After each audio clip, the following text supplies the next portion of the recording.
you are all going to be graded. So from here, right, you'll be able to see course plan. This one I cannot change the year, I don't know how to do it. So when you click at modules, right, you will be able to see a lot of things.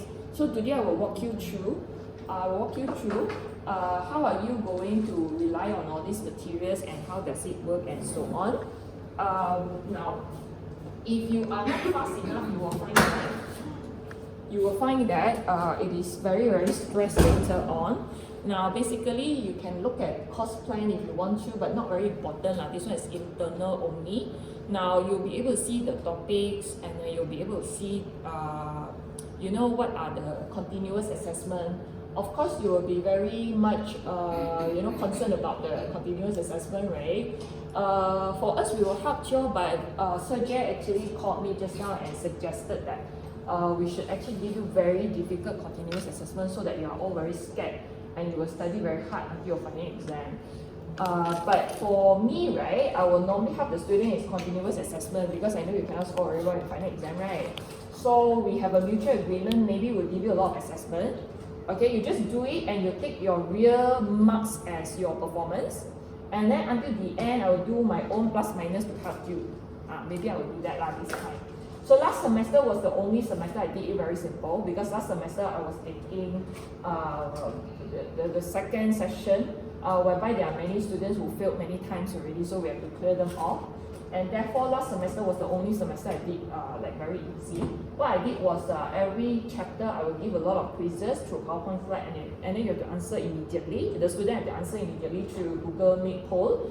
And then after that, still, the student actually scored like 1 out of 10 or 2 out of 10, I don't know. But the marks were not counted, ungraded. So after that, I gave them quiz again. Actually, I chose 20 questions from all the ungraded quiz to let them do in classroom physically. And I took it as the mark. So you get what I mean? The student actually did the second time already, but didn't do well as well. But at least help them to pass. So I actually use different method every semester. So this time is like very fresh, and then you all I think okay. So I think our objective will be towards passing the external exam. And we will see how does it work because it is impossible to finish all the syllabus with 17 weeks because you have to study the whole book, right? So mid-test, right, normally I will test you chapter 1 or module 1 as quiz, module 2 as quiz, and then module 3, 4 as mid-test, and then module 1 all the way to module 7 as final exam. Okay, so final exam is 60%, our pass rate is 40%. So we will try very hard to help the student to pass the internal exam. But if you don't have yourself, then difficult already. So this is about course plan. And then week 0, what do we have here? This is your study guide. No change, because if there's a change, that will be in the beginning of the year. And this is quite new as well. Knowledge check, it was released last time, now no longer released, but you will see some of the questions actually appear in My Online Learning. So we have one My Online Learning and you cannot access yet because we have not made the payment yet. So after that, you can actually access, you can do all sorts of quizzes and so on. Now this one, YouTube 2020 Knowledge Equity, I don't know whether it's accessible or not. Now, they actually did a lot of short clips because CTA program is a self-study program. And therefore, after the student, make payment and all that, actually the student can actually watch a lot of short clips and then so on and so forth.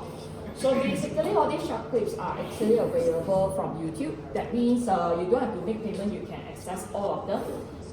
And some of them are very, very long, like 45, 50 minutes, and some of them are very, very short, like 1 minute, 2 minutes. They break it down to like many small parts, and it is quite helpful. Okay, I think it's very helpful. So you can actually use all these to help you to understand some subject matter. That's called knowledge equity, or we say My Online Learning. You log into My Online Learning, you can see a lot of knowledge equity materials like the YouTubes, like the questions and so on. And all this, one thing good is you can start looking at it already. And then although it was uploaded about 3-4 years ago, but this is the latest edition. Latest edition. So, hello? Okay. Yeah. You are from? Oh, I have no interest, sorry. Bye. Okay, so this was done back in semester 22020 recordings. However, now I have the latest one already. So this was done, I think, during lockdown or something like that. And then some students, they actually wanted to like watch, but it is a waste of time to watch because I think every recording, it was about 2 hours or something like that. So if you like want to watch, then you're going to waste a lot of time. Yeah, at that time was different because most of our students, they were in their village and so on. So sometimes they have a lot of distraction. So until the end of the semester, they want to cope and all that, and then therefore they want to watch. So additional resources, my online learning, and then how to access to CPA guide. All these are only supplementary. You don't look at it also, never mind. This one is your PV table that we always use. And this is the course plan that I had just uploaded only. Okay, not very important, just the course assessment, how you're going to be tested and so on. So the important one I think is the textbook, study guide is very important. And knowledge check, next time when you do this Word document, like some questions, all the questions are with answers. So you're not going to be very strategic and see, I want to get the correct answer, because if you can get the correct answer in your real exam, then okay lah, because now they are giving you all the correct answer. So your work, your job is actually to understand the scenarios. If you change the scenario, are you able to answer them correctly? Okay, and then now, so basically we have 7 modules. So we have module 1, module 2, module 3, module 4, until module 7. So the first module will be conceptual framework. Okay, the conceptual framework that you studied before in part 1. So the PowerPoint slide is the one that I never want to use because it is very lengthy, very boring, given by CP Australia. There's another slide which is more interesting, is KE slide, knowledge equity slide. The one you watch in YouTube, and then the one that they use like PowerPoint slide, that one is more interesting if you want to look at it. But financial reporting, I think we don't rely too much about slides, because it is more on like calculation and understanding the standards. So basically, we are actually starting from module 1 about financial reporting, conceptual framework, and then there will be some past illustration about journal entries as a basic. So after that, we will do some measurement and application. So we have about 4 standards in module 1, just to learn how to apply the conceptual framework into different standards. So it includes leasing, that we studied before, and then it includes employee benefit, IS 90, and then IFRS 2 share-based payment, and also investment property for IS 40. So these are some very, very small topics. Sometimes it requires a lot of time. Now, knowledge check questions I did very long time ago. I think I pasted the knowledge check question there, and I want the student to do it. I have the recording, how to answer the question, why the other options are wrong, and so on. Now, knowledge equity short clip, just now I actually play for a while that one. So there are a lot of breakdown. So at one point, maybe I was too free already, lockdown, nothing to do, right? So I just paste one by one like that. So yeah, if let's say you don't understand one small thing, then you can like watch that thing lah. But basically, you can actually search on your own from YouTube. So these are not very important. It's supplementary, like vitamin C. Not enough vitamin, then you go and take vitamins lah. So after that, we have module 2. So module 2 is IAS 1, presentation of financial statement. Now this module looks very easy, but many students actually cannot score IAS 1, I don't know why as well, because I didn't see the question. Maybe because of the lack of comprehension. Because IAS 1, although it is talking about financial statement only, like income statement, balance sheet and all that, however, to get through the exams itself might be difficult. Some of the students actually receive question linking with other topic, like topic 3, module 7. Together with presentation of financial statement. Maybe because of that, because then it makes it like difficult. Now PowerPoint slide, when you see original, that's the thing that I won't choose given by CP Australia. Now then sometimes I will also upload my own, but nowadays I don't use PowerPoint slide really, because I felt some of the students only rely on the PowerPoint slide without looking at the study guide, and it becomes a shortcoming. So these are some of the financial statement format released by CP Australia last time, but no longer released now. So I think it's helpful, so I just put it here. And then I have the knowledge check question. I think I did only a few modules. Now, then module 3. Module 3 you study before in Part 2, I think. Now there are two standards. Yeah. Last time Module 3 is the easiest one, but now become a bit difficult because they included the IFRS 15. IFRS 15 revenue from contracts with customer, that one is a bit difficult because a lot of theory, a lot of concepts. So it might be a bit confused. And then the second one is the old one, which is IS 37. This one is quite easy. Provision and contingent liabilities and contingent asset. So these two will be in Module 3, and then you will see some class teaching note and some examples. You can also use back FAR 2 materials. So FAR 2 materials are quite close when we talk about this topic, okay? But not Module 1 and Module 2. Module 3, you can use the FAR 2 materials. Now, and then after that, Then after that, all this will be knowledge check and also some supplementary materials, knowledge activity short clips. So let's say you don't know IFRS 15 step 1, step 2, then you can watch on your own. Okay, Module 4. Module 4, you don't rely on FAR 2 only. Well, FAR 2, we only study Part A and a little bit of Part B. Actually, Module 4, Income Tax IS 12, we have Part A, B, C, D, E. So FAR 2 that time we covered a B, also the student cannot score already. So the most difficult one is Module 4, Module 5, Module 6. Income tax, we are looking more on deferred tax last time, but it is actually beyond deferred tax. We have not only deferred tax expense, we have deferred tax income, and then we somehow have this income, current tax income. So it is quite confusing for this Module 4. It will take a bit of time to go through this. So we have Part A, B, C, D, E lah. Okay, so again, knowledge check, recording, and then some of the knowledge equity short clips. Now, Module 5. Module 5 is quite close already recently because FAR 3 and FAR 4 I actually used the study guide. Because based on past experience, actually we don't have enough time to go through all the modules. So Module 5 is the closest one whereby you can rely on your Module 3 and FAR 3 and FAR 4. Please don't use ACCA materials because ACCA, their method is different. We use consolidation worksheet. And ACCA actually will show in the whole financial statement, and therefore the difference is very, very big. If you look at this and that, you will get confused all the way until the end. So if you are a bit exam oriented, we want to handle our exam only, then you stick with it first because there are too many content already. So Module 5 is the one which is very, very close because we use the textbook itself. So I think FAR 4 we study IS 28. Joint venture normally is not tested because it's only one page. Then with knowledge equity and then some of the short clip. Oh, I did all the knowledge equity. I forgot already. Anyway, Module 6. Now, Module 6 is problematic.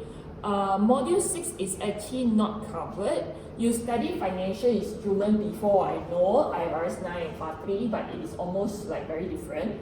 The IFRS 9 we study in FAR 3 is a bit closer to ACCA, but also the surface only. So for Module 6 is actually very different, very difficult, and you will study impairment under IFRS 9 as well, and also something called hedge accounting. So Module 6 is actually something very new and very difficult. It is related to IFRS 9, okay, financial instrument.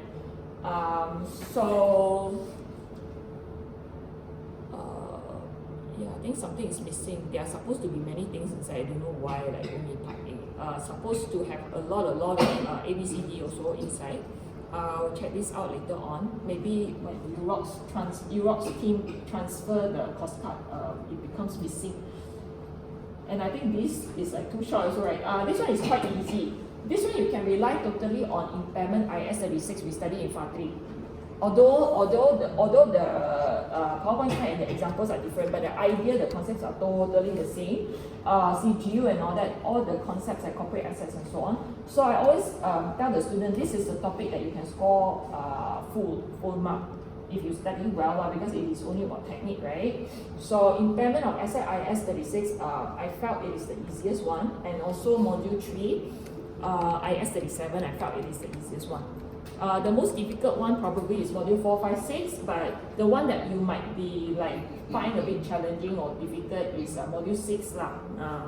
Okay, so basically these are our modules that I would like to go through with you, and now we will look at this.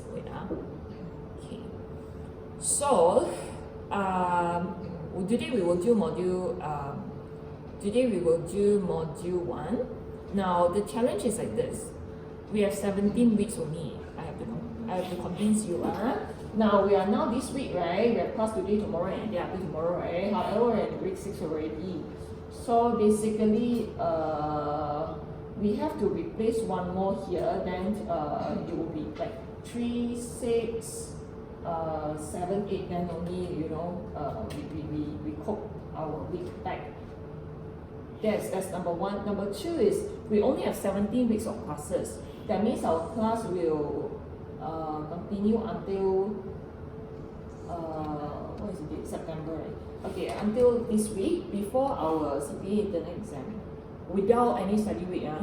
Okay, so 17 weeks you calculate on your own. We have 7 modules, right? So we need some classes for the test, assessment, and all that, right? And revision, right? So if you average it out, actually 2 classes per module only, which is not possible. And therefore, that's a challenge lah. So we have 17 weeks, but basically we have 7 modules, and therefore it is not easy. So I will not cover everything, but I will guide you. However, if you are not like for example, there's 1 week that you need to take rest. So after rest, you will have a lot of things to do already because you will feel like you cannot cope and so on anymore. Because I show you the book.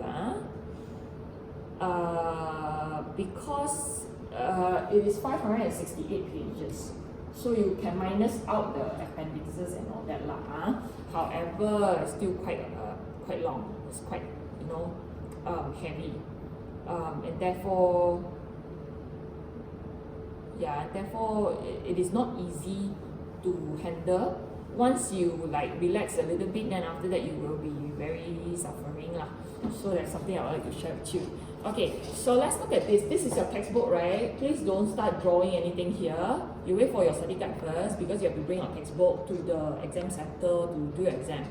You cannot use the soft copy, and therefore you're going to waste your time. So the 6th edition is actually published recently, October 2022. So I don't think it's going to change very soon. As I told you, we have module 1 all the way to module 7, and then there will be the suggested answers, and then after that, this is the brief contents. Today we'll do role and importance of financial reporting. So by right, we should finish this module tomorrow already. Okay, and then appendix, different from EG and SMA, we only have type work, case study in the appendix. Suggested answer is over here. Now, so how do we study? Normally, I would suggest the student like this. Study guide, right? Never mind, maybe I'll open the note. I don't know where's the note. Okay. So normally, I would suggest the student to do this lah.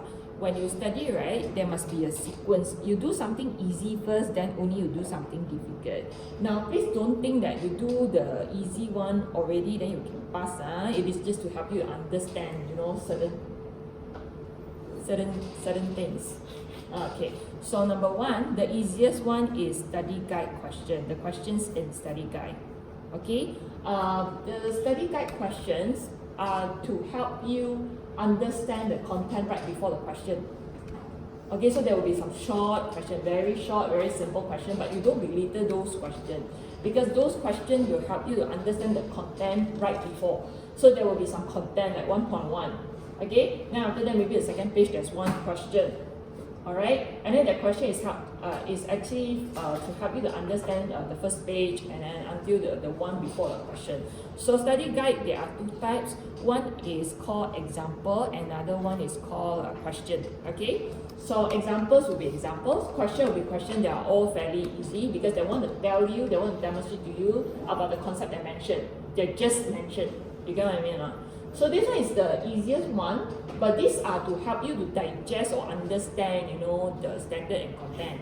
So I always think you should go through the study guide, examples and questions, but you have to be a bit faster. Okay, you don't stay at the example and question and think for 2 days and then forever cannot finish. So normally you have to do it faster. Now examples, they will be the answer right after question. The answer will be at the back of the study guide. call suggested answer. The 465 page that one. Okay, so maybe you can write your answer first, then only you go and see what is the correct answer, and then you see why your understanding is correct or not correct, and things like that. So normally all these example and questions, they are not multiple choice. It is to help you to understand the content only.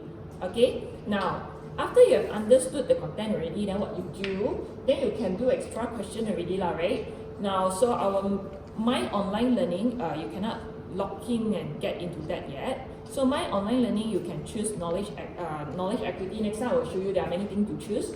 And there's one thing called knowledge equity. Once you choose knowledge equity, then you will go to another page.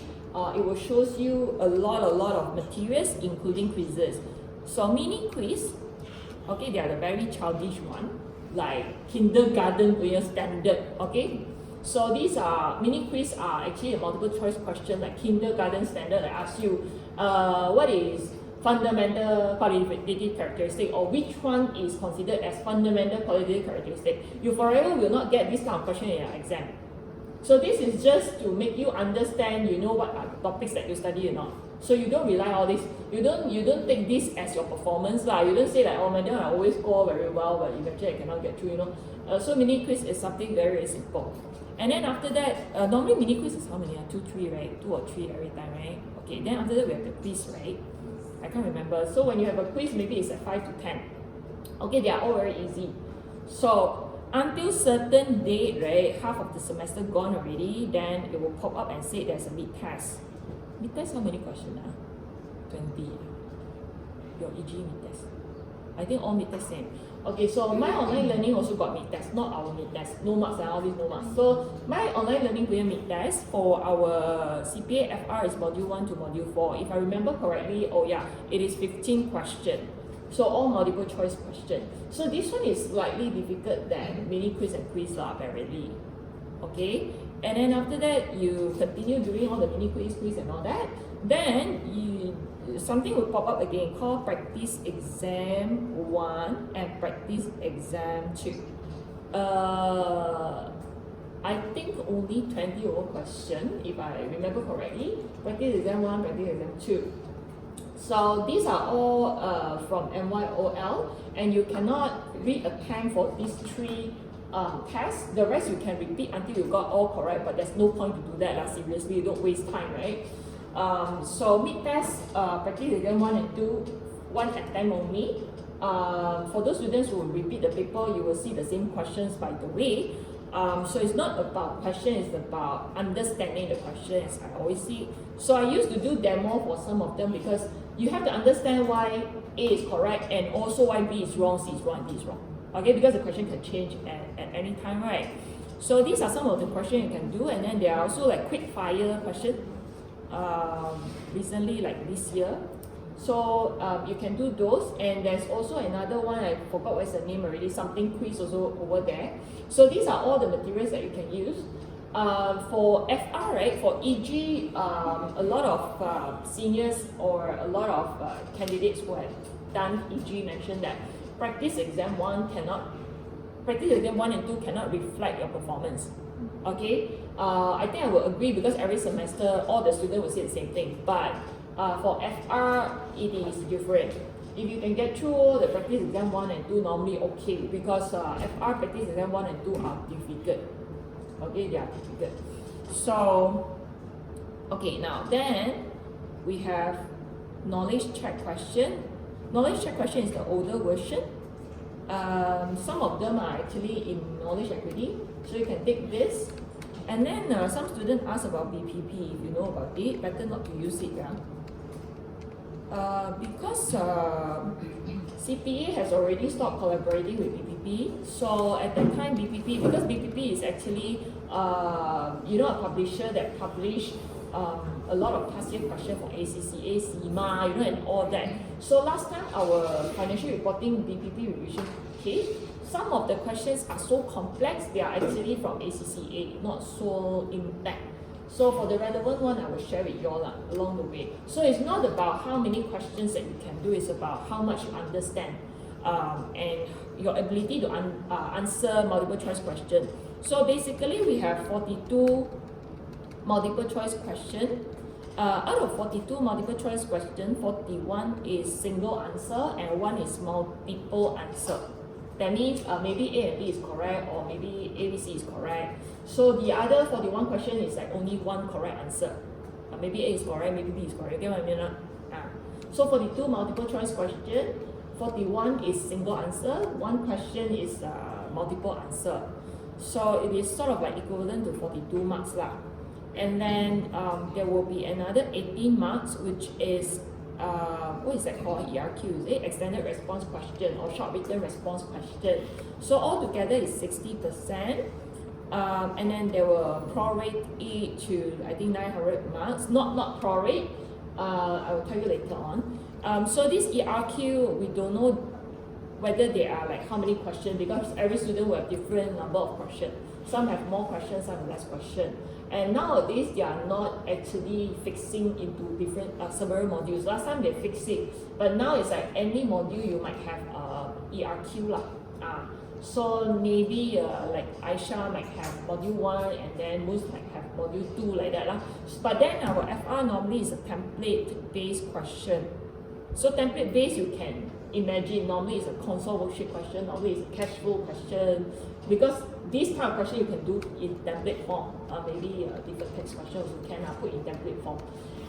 Okay, they use a Nash model. That means you cannot prorate to see whether you pass or you don't pass. So if let's say your paper is considered as a moderate paper, and if your friend paper is considered as easy paper, and then another friend paper is considered as the difficult paper, so this friend who received difficult paper will need less question to score correctly to pass. So they have a calculation called Nash model calculation, because normally like your internal exam, I will just mark based on number lah. Yeah, if you got like 20 correct, then you got 20 marks already, you know, and then just mark and then prorate, then okay already, right? So for CPA it's different. So if your set of question is easy question, although you're happy, but you have to be aware that you have to score more question, you have to get more question correct, then only you can pass. And then some students in your past, because they give us weighting, right, but it is not very accurate, because in your textbook, the rating is that you have to, in your textbook, the rating is something like that. Module 1, Module 2, Module 3, Module 4, Module 5, Module 6, and Module 7. So it is 10%, I think this is 12% or something like that. So the heaviest one is Module 5, I think it's 23%. This one I think is 20%. So they give a weighting so that we understand how much effort we have to study each module. But it is no longer true, because about 2 years ago, our students started to receive like, some of them started to receive like only all like Module 4 question, almost all. And then some students will receive like quite average. Some students will receive a lot of console question. So yeah, instead of tempak what question you will get, I think you have to study all the topic lah. Last time we used to say you have to study all the topic, but last time it's like fair, because you study all the topic will come out like, you know, based on the rating. But nowadays it might not be that case. Still you have to study all the topic, and you have to be prepared. Maybe the topic you study is not out. Okay, so this is the detailed version of table of content. So module 1, right, today we will do this, and you will see there are 6 small sessions only. So what are we going to do is financial reporting and financial statement is the same, right?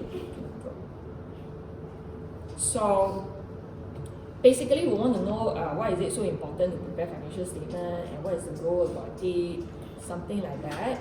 And then after that, we will learn the conceptual framework, qualitative characteristic, and then the element, the 5 elements, and then how to measure, a lot of measurement base. And the last one is a bit of application. Okay, so we want to know, we want to apply actually. Can I draw or not? Okay. So this is application. So we link this with the standard. So basically we link this with IFRS 16 business IAS 19 employee benefit, IFRS 2 share-based payment, and also IAS 40. So basically module 1, right, the key is about conceptual framework, not about standard. Standard is to apply what we learn in conceptual framework in some of the example, okay, and also professional judgment. So this is what we will study in module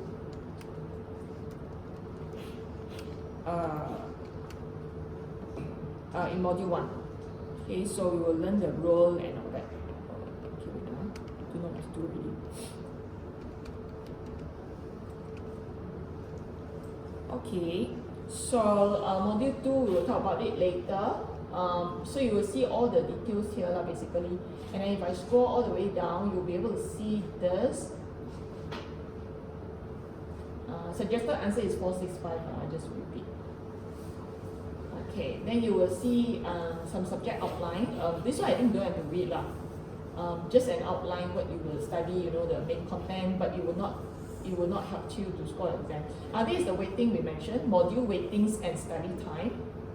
Oh, 24, not 23. So this is your study time, and you have to work out your timetable, how much time you have to study. I think they suggested 100 hours, but I do not know how you're going to calculate your time and all that. So basically, module 1, module 3, and module 7, 10 marks only. Module 2, 14 marks, and the highest weighting will be module 5. Okay, so this is the weighting, but nowadays, as I told you, they're already for a bit. So, okay, we start now. So this is module 1. Alright, so this is about the role and importance of financial reporting. Now, so basically, right, I will just tell you the main thing. So basically, we will highlight, right? Not this, sorry.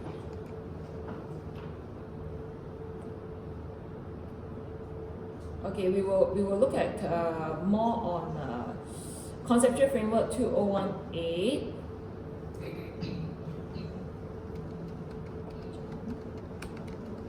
This one and this one, not IFRS 5. I mean this one. Yeah. Fair earning measurement, yes. This one next round. Employee benefit, and also investment property.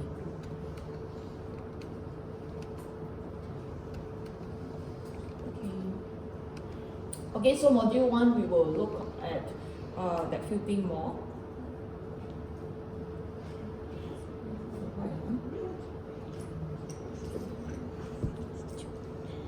So okay, let me explain to you first. Now, international financial reporting standard, they are about standard. That means it reflects law and all that.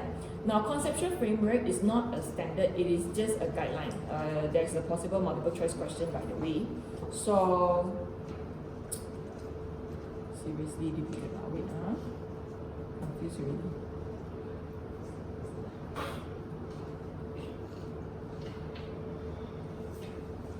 Okay.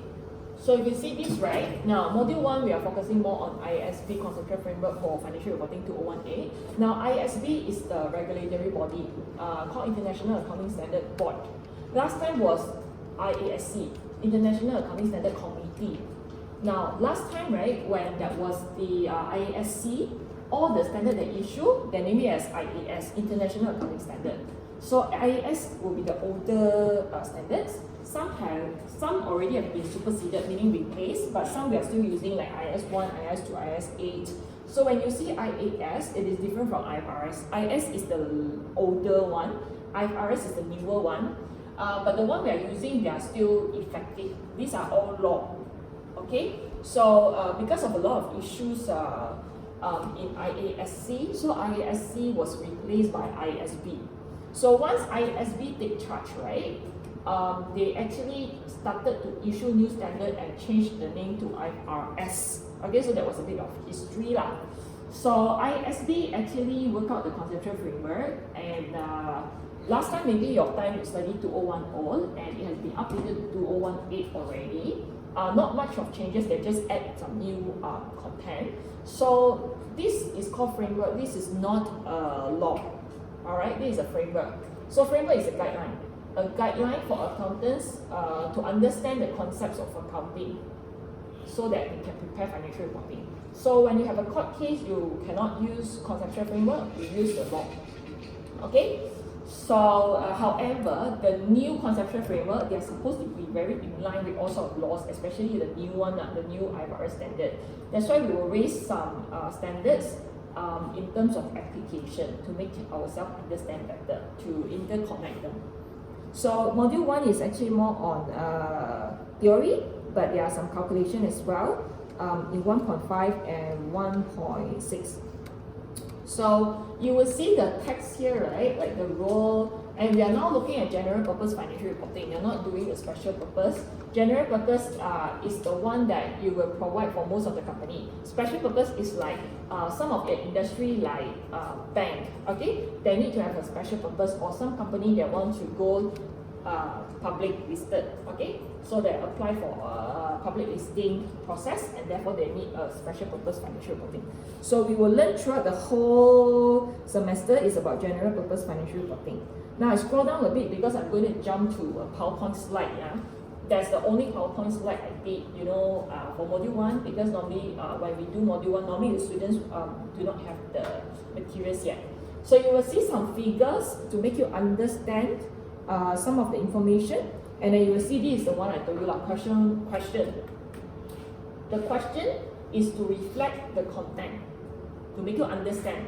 So you can answer yourself first, then after that you go to the 465 page to see the suggested solution.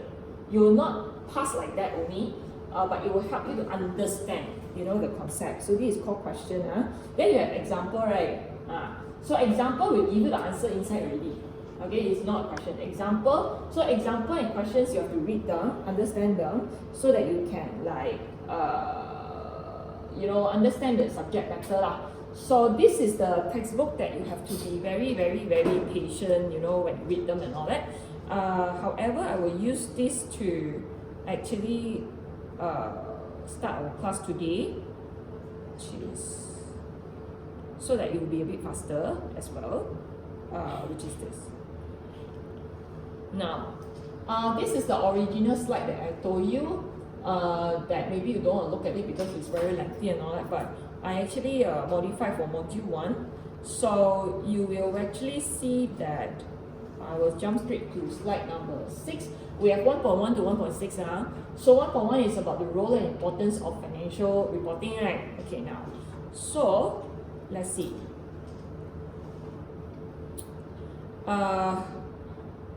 Okay, the role of financial reporting. Now, why do you need a financial statement? You need a financial statement, it is because you want to provide the users the information so that they can make effective decision making, right? So we are looking at primary users. I will talk a bit fast. Okay, so we will actually prepare our financial reporting mainly for primary user. Okay, and what they need to make a good decision, economic decision, some of them are overlapping, some of them are different. It is not mutually exclusive. Alright, so who are the primary users? The primary users, there are 4. This one very easy. So you just have to think who are the main people who have to rely on your financial statement of the company.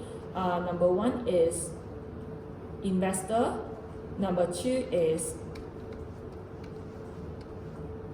suppliers, something like that. Okay.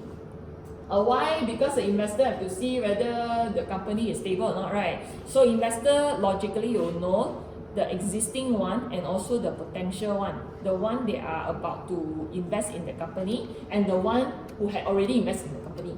They want to know whether their money worth investing or not, or they need to invest more or not. So investor include existing and potential investor. They are the primary users because they are not working in that company. They do not know what you do, so they only can rely, on the financial report. They can only rely on the financial report. So we as accountant, we have to make sure the financial the financial reporting is in line with all the standards and also contractual framework. Now another one is suppliers. Suppliers could be lender or other creditor.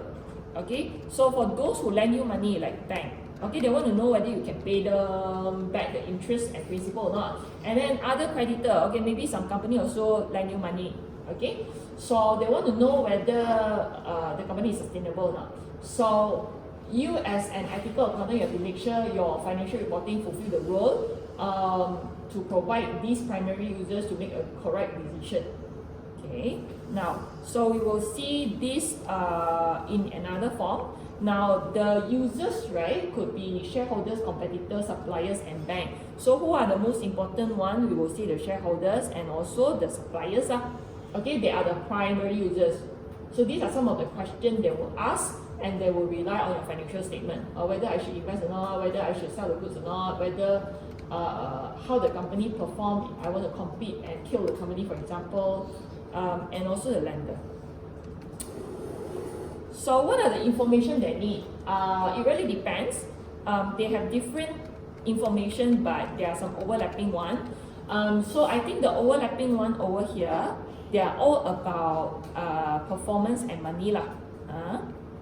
So no matter you are an investor or lender or other creditor, probably you want to know whether the company is earning a profit or not, whether the company has enough money or not to pay you interest or pay you dividend, for example.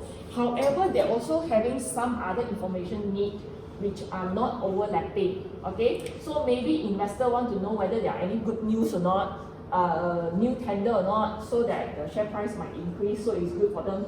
But all these actually are not necessary from the lender perspective. They don't need to know whether you have good news or not. They only need to make sure that you have enough money to pay them back, for example. Okay, so it is not mutually exclusive. That means mutually exclusive is like this, meaning they are not separated, they are overlapping. So they have some needs which are like similar or common. So what we do as accountant, we will try to maximize or optimize to fulfill their needs. Okay, so we will try to make this concrete. So now let's look at the next one. Question. So I copy paste the question. Also, so now let's see the question in page 5 maybe. According to conceptual framework, who are the primary users of general purpose financial report, and why do you think they are regarded as primary users? So you will find that this question is very easy, right? It will not help you to pass the paper, but it will let you understand the content right before. So you can like answer on your own. And for the first topic, I also highlight for the student which one is important like that. Okay, so general purpose financial reporting are not specifically directed to any one of them. Okay, because it is a general purpose, but primarily we are to help them to make a good economic decision. So the second question is about do you agree on this statement or not? By focusing on the information need of these people, the financial report that we produce will not be useful for other. Wrong lah. Okay, so our financial report, we focus on the primary users, but we have secondary users also. What? So we have the competitors, government, public, and all that, right? So for sure, we disagree with it. Okay, so I've highlighted. You have to force yourself, because I felt that maybe some of you, you feel very boring when you read a lot of lengthy words, and maybe you will just skip because you cannot understand, right? Last time when I was a student, same only lah. So it's like very dull, very boring, but still you have to force yourself lah. So now, let's say I color the highlight already. So you look at it, you will actually see the main point. Then you try to be patient to read like everything to see whether you understand or not. Okay, so it does not mean that financial reports are not important or not for others users like secondary users. So other users will also find general purpose report useful because everyone wants to know whether the company is performing well or not, got enough money or not, and so on. They are overlapping, right? So we disagree with the statement. Okay.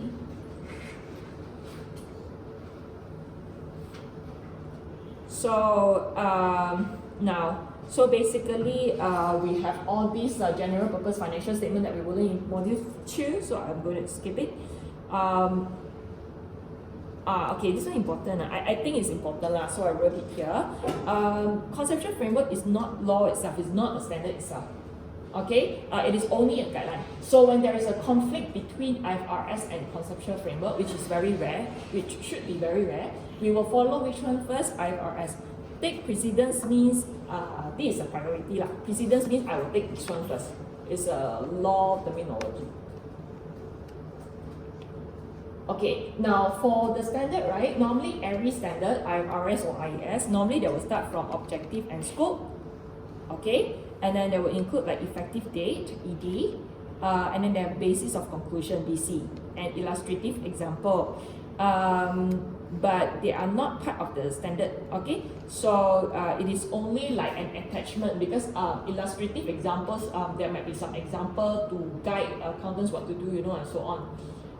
And then if the standard was very bad and a lot of members actually disapprove it, then they will actually include a section called dissenting opinion. I think this kind of thing you don't have to memorize, but maybe you highlight just in case you need it, you can refer to it.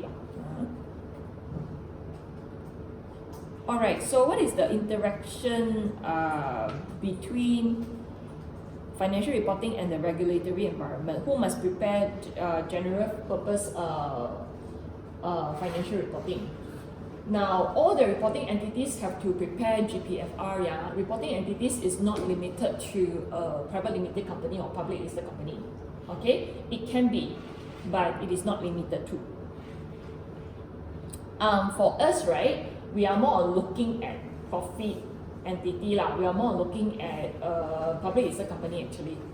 So you are looking at the biggest one lah. So if next time you work in some professional firm and so on, you might give feedback like the one you study in FR is like too difficult already because you are probably not going to handle public listed company like every day, or you don't even handle it and therefore you don't use it.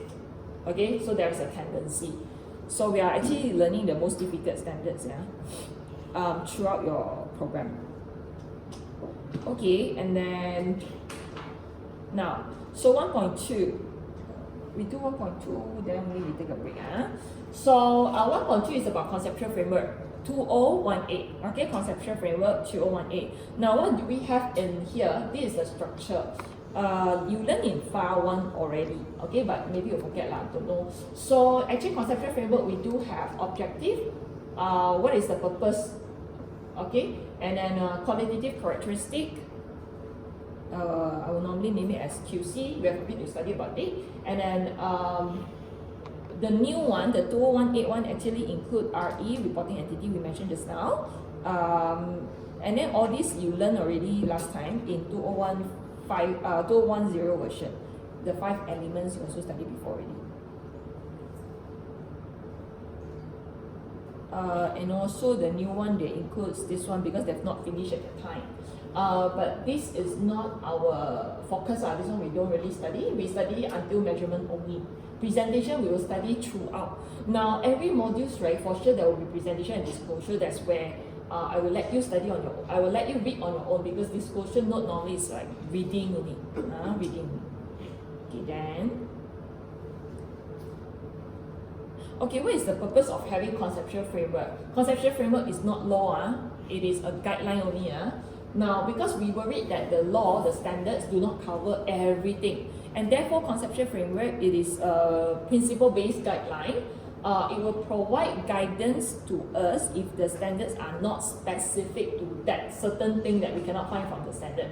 So it is actually a framework, right? So it is a very formal frame of reference about the accounting concepts. When should we recognize things and so on? How are we going to recognize and things like that? So who will need conceptual framework? Many people like standard sector, those who develop accounting standard, IASB. Okay, IASB. This one is IASB. In Malaysia, maybe it's MIA, but MIA we adopt IAS all the standard as well. Okay, we adopt. Preparers. If you are an accountant in the company, you have to prepare the financial reporting, then you are the preparers. Auditors. If you are working in professional firm, you are checking on others' financial reporting, then you are the auditors. Users, people like us, maybe I want to use Nestle financial reporting to see whether I should invest or not, for example. Okay, so now question 1.3. Oh yeah, forgot to tell you. That means, right, the objective of the conceptual framework 201A, it is for decision usefulness. So we are like outcome based, like that. We have to make sure it is decision usefulness, the decision usefulness objective is achieved. So we have to make sure the users will be able to make effective decision. It is useful for them. This is called decision usefulness objective.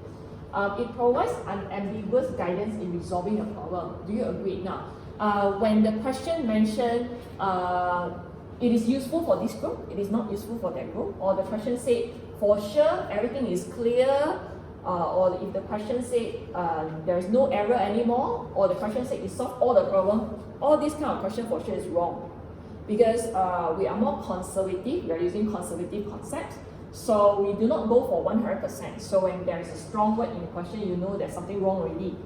Okay, so like just now when it was mentioned that the information we provide is for primary users, so other users cannot use it, are wrong. So like for this, the question says, after we have this conceptual framework 201A, it's like very perfect, the guidance is very clear, unambiguous, wrong, normally we don't say something like that. So what are we going to support with our answers? It is very good, it will provide guidance because we have the decision usefulness objective. However, it still fails to be perfect. It still fails to provide an ambiguous guidance in solving all the problems, because any evaluation of the usefulness of the items is biased by their familiarity, because human beings are subjective. So when you give a fact, the banker will see this differently, the public will see this differently, the government will see this differently, and things like that. So it is very difficult to find concrete or significant evidence that which information is not available and you have to put in it, and things like that. Everyone has multiple interpretations, okay? And therefore, no. Alright, then, this is important. Last time it was known as underlying assumption. Last time I mentioned, but too long already. So underlying assumption or key assumptions. That means, right, when there is a financial report, okay, if it is not mentioned, we will assume that it is based on a accrual basis and going concern. Okay, that means we will assume that we will use our matching concept to prepare our account. So we will, this accrual basis, a lot of students always got it wrong. Accrual basis matching concept. You will recognize income when it is earned, not when you receive the money. Okay, you will recognize expense when it is incurred, not until when you pay money. So when you pay money or you receive money, you need to recognize that's called cash basis. Cannot. So all the company, all the reporting entities has to prepare account based on accrual basis. So if you are confused with your public sector accountant, government including Malaysia, we are still moving forward to accrual basis. A lot of countries, they are preparing their account at country level, cash basis, and therefore there are a lot of problems. You cannot see the true picture because they will be able to manipulate whether there's a surplus or deficit by manipulating, based on payment and income earned, cash basis. Accrual basis, it is very accurate because you will recognize when it is earned, not when you earn income, not when you receive the money. You recognize expense when it incurred, not until you pay money, because you can delay the payment, right? So this is called accrual basis. So going concern. Going concern means the company can operate in the next 12 months. Foreseeable future is the next 12 months. If it is not, then we will have to disclose it. Okay, we have to disclose it if it is not. So these are the two key assumptions. Okay, then we come to a bit of journal entries. I think one student mentioned from this class, don't name, maybe you forgot about debit and credit, right? So you have to, get it back. We have some simple tasks next time, maybe tomorrow. We can try to brush up our debit and credit. Okay, so basically it depends whether you are looking at profit or loss or balance sheet, right? So profit or loss, we do have income of sales or expenses, right? And then balance sheet, we have asset, liabilities, and equity, isn't it? So basically, these are the 5 elements that we will study later on. And basically, the more income you have, that means it will lead to more profit. It will be a credit normal balance. The more expenses you have, it is a debit normal balance. Normally, it should be on that side. So for asset is a debit balance normally, and then liabilities and equity is a credit balance. So I think Sarah Sabila last time did this before. I think I shared in the classroom, but so many class I don't know whether I share in all the classroom or not. Sarah Sabila is one of the best candidates. She has been very matured and stable emotionally as well, and that's the best part, because our students, some are very smart but not very okay emotionally, right? So yeah, Sarah Sabila actually did this, and she actually shared one of the presentation. I felt it is quite good to share this kind of thing with students. She actually wrote something very simple, but I think it's very helpful. So she said like that lah, if you cannot remember, you always remember this diagram. Maybe I should. Equity. So this is in balance sheet, this is in profit or loss, and then you will have income, you will have income and expense.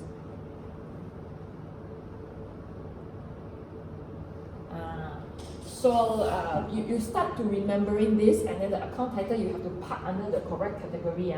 So you always think like this: when you see something, you go and buy nasi lemak, whenever you try to think this, is it going to affect the profit or loss or balance sheet? Okay. So when you have income, it is a credit normal balance. When you have an expense, it is a debit normal balance. So eventually, when income is more than expense, there will be a profit, right? So this side is more, right? Credit side, right? So the profit will flow into the equity lah. So for asset is debit, liability and equity is credit. Okay, you have to remember this throughout your lifetime, unless you want to become a housewife or house husband, that one okay lah.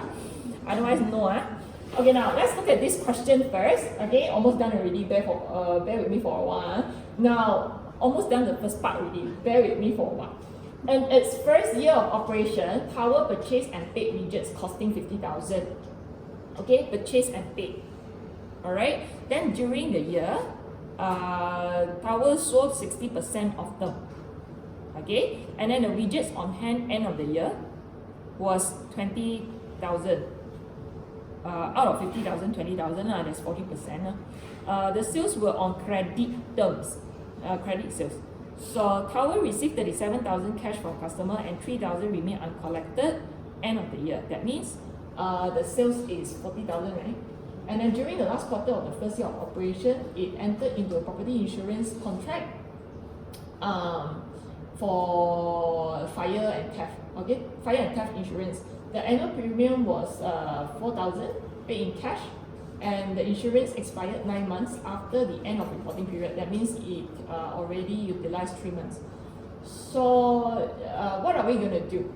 And we use the correct one called accrual basis, and then we do one more time using the wrong method using called cash basis, and we compare and then we comment why accrual basis is better, and we name it as the correct version. Okay, now let me go through with you. I try to put some dates there so that we can imagine better. Okay, I do like this. Okay, so if I draw a timeline, so first year, right, and I imagine that that's the first day of first year, although 1st of January it is a public holiday, but never mind, we're very hardworking. So 1st of January that time, we use 50,000 to buy the stock. We purchase and pay. That means we purchase and we pay immediately. There's a cash transaction. Alright? Now, so what do you do is, last time you debit purchase, right? Now we debit inventory. Starting from FAFO, I think we already debited inventory. That's called the perpetual inventory system. Okay? Public listed company minimum perpetual inventory system. All the stock in and out must be recorded. Even the Sendirian Berhad, the bigger one, also have to be like this. So we debit inventory, and then we will credit trade payable. Then after that, we credit bank and debit trade payable when we pay. So if let's say we buy and pay immediately, okay, we are so kind, then you will do like this. You will debit inventory 50,000 and you will credit bank 50,000. Okay, let's say you don't know your debit credit or you forgot already. Then what you do? Inventory and bank, they are what? Income, expense, asset, liability or equity? Asset lah. Inventory also asset kan. You own that inventory. Bank also asset, right? You have money in the inventory. You have money in the bank. Okay, so these are all asset. So based on what I mentioned just now, asset, the normal balance is debit side, right? So if you want to increase that thing, you will follow the normal balance, which is debit. If you want to decrease that thing, you do the opposite of the normal balance, which is a credit.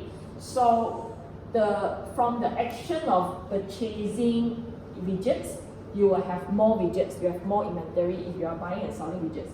So I have more inventory, I want to increase, so I follow the normal balance, which is a debit. I will debit widgets, which is an inventory. I will debit inventory.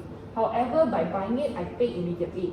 So my bank account will have less money lah because I pay, right? So I will have to reduce my bank, which is an asset. Once I reduce, I will do the opposite of the normal balance, which is a credit. Can I? So I will credit the bank and I will debit the inventory. Okay, so now I have so much of inventory, and then end of the year, throughout the year, I managed to sell 60% of them, and I've left 40% as my closing stock. You get what I mean? Yes. So the 60% I sold is how much? I bought it at 50,000, right? So I bought it at 50,000 times 60% is equal to 30,000, is it? Okay. So I sold 30,000 worth of inventory at how much? 40,000. Because the question say, the question say we sold 60%, we received 37,000 and 3,000 owing. That means our total sales is 40,000 lah. We sold 60%, which is equivalent to 30,000. You use 60% to multiply by 50,000. So these two you multiply already. I have sold 30,000 worth of inventory at 40,000. I'm earning a gross profit of 10,000 lah. Okay, so on your sales date, what you will do, I imagine the whole year is like 1 and 3 lah. I don't want to make myself very confused. So what I will do is, I will actually credit sales 40,000, but I can only debit bank 37,000 because another 3,000 owing to me, right? Now, on the sales date, I actually have to do one more thing. I have to, I don't know if you can see now, I have to debit cost of goods sold and I have to credit out the inventory. So this is the one that maybe we might be a bit confused, but you have to get this correct because Module 5 group account will study this a lot again and again and again, right? So I sold 30,000 of goods at 40,000, that's the story. How do I know 30,000? Because I bought it at 50,000. The total I bought it at 50,000. I sold 60% already. That means it is equivalent to 30,000.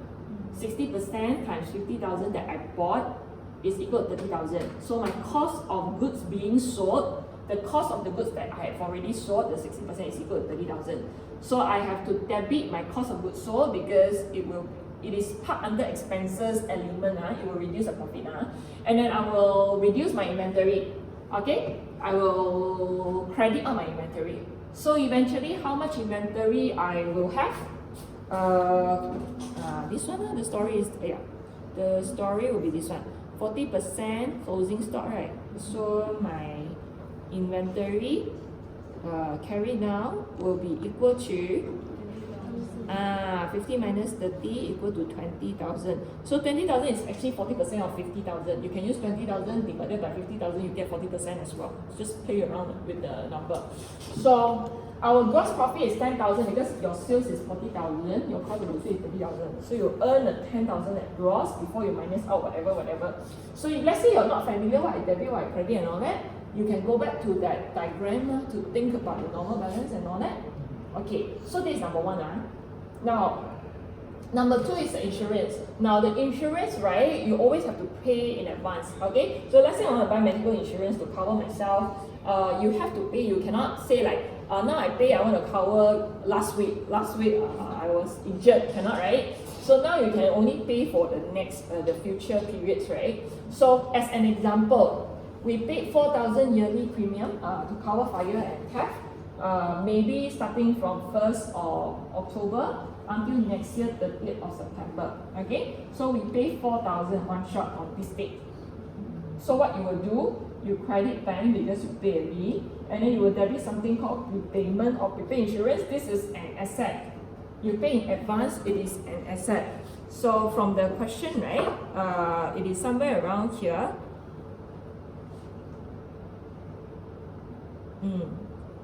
Okay, annual premium, we pay one shot 1 year is 4,000.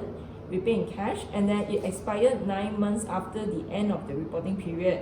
So it expired 9 months. So let's say our reporting period is 31st of December. So it expired 9 months after reporting period, meaning until next year September lah. And therefore, we understand that end of the year we have enjoyed the insurance coverage for 3 months.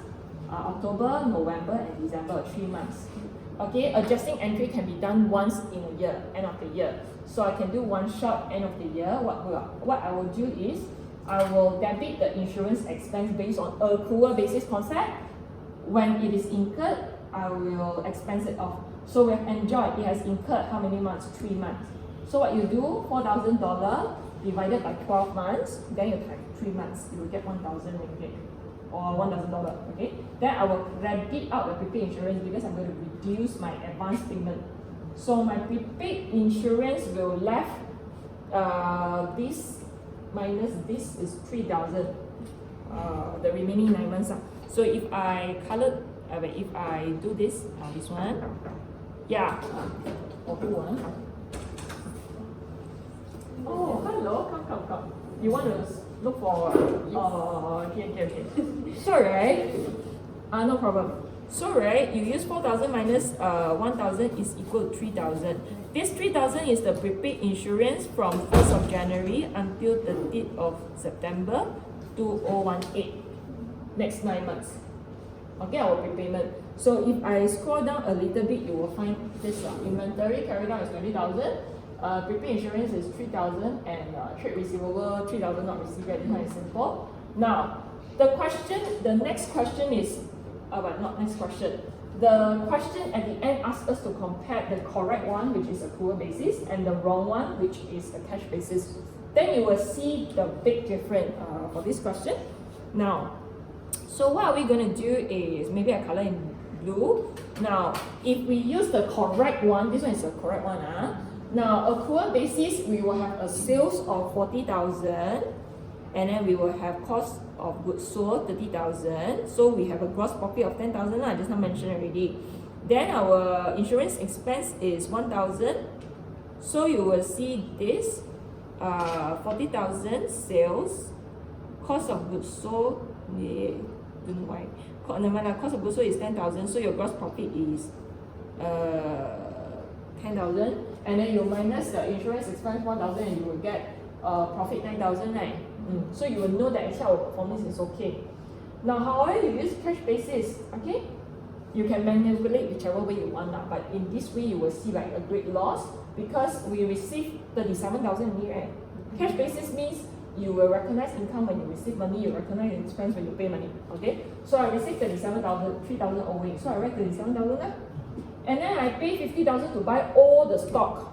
However, you still have 40% that you can earn money, right? So I just take cash basis, I pay 50,000, so it is a deficit 50,000. And then insurance, I pay 4,000 already. Okay? So all together you will calculate, I make a loss of 17,000. Okay, what is this? This is actually your cash outflow. It is not your loss. That means your cash outflow, you have made a net outflow of 17,000. However, you can still earn money because the money that you paid for buying stock, there are still 40% that you can earn money, and then you have not chased after the 3,000 back, and then your insurance coverage is until like next year. So accrual basis will give us a true picture, and therefore it is an underlying assumption. Every financial statement must be in accrual basis, and we have to make sure it is ongoing concern. If it is not, you have to disclose specifically. If the company is closing down soon in the next 12 months, then we will have to use net realizable value, for example. So you have to disclose it, okay? I think it's fair enough to give you a break. And then once we are back, then we start talking about the next one, which is the qualitative characteristic, and I think it's an element already lah. Do you have any questions so far? Okay. This This is the easiest topic. I mean, the first topic, module 3, the second half, and also module 7. These 3 are the easier one. So I hope that you can like cope. And then yeah, so it is 10:40 now. Maybe we take like 10-15 minutes, 10 or 15 minutes break. You see, alarm also give me luckily I stopped 1 minute before lah. Okay, so we will continue later on. Okay, take a break first.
Madam, we want to ask how you recognize that the person using ChatGPT?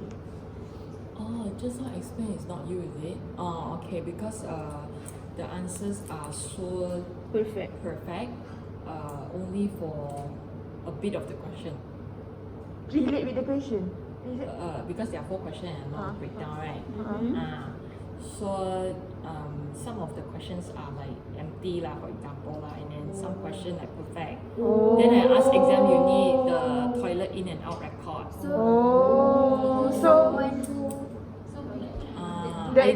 Actually it might not be ChatGPT as well, might be paper. Don't know lah, but I think lah. But I close case already, by the way.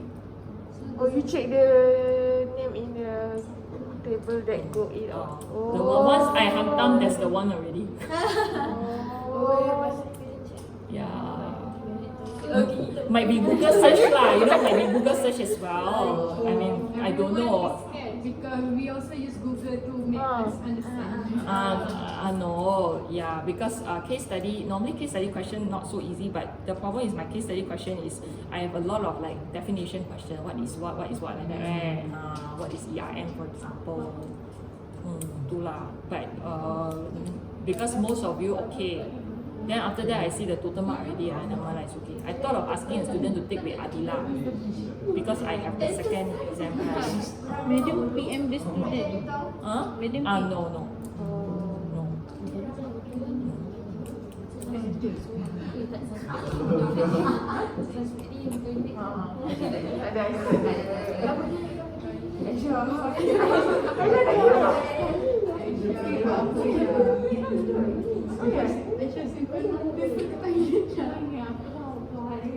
Aisyah baik.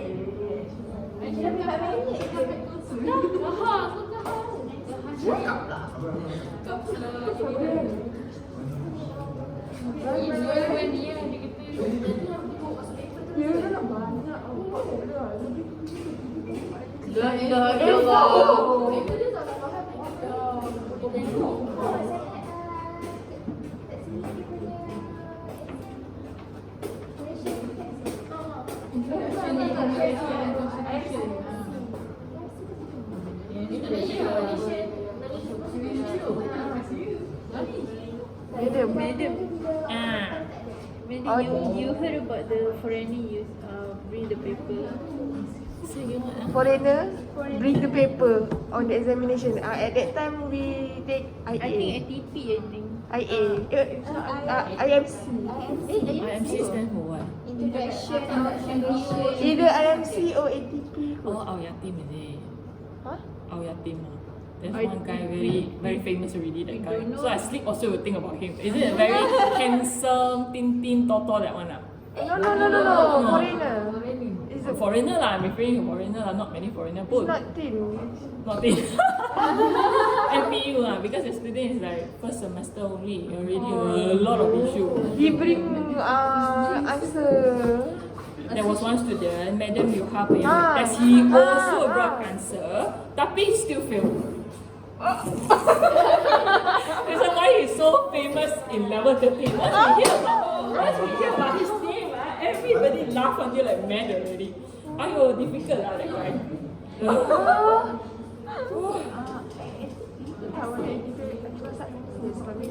So everybody is so tired because of him.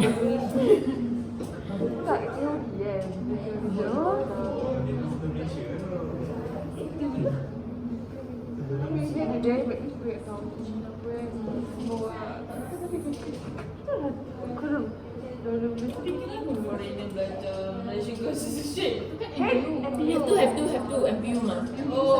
No, but the problem is because the foreign student might have other intention in Malaysia. Have to, but very dangerous because we do not know foreigners come here, what is the motive and all that. That's why we have to make sure the attendance is okay lah.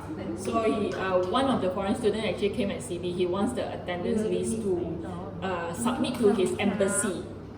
Then I scolded him. I say, you alone and all that. Why do you miss all the classes? All the lecturers complain, you know. He said, I'm alone in KL, nearby uni or something. Then I was like, what is your motive coming to Malaysia then? Hello? Hello? So right,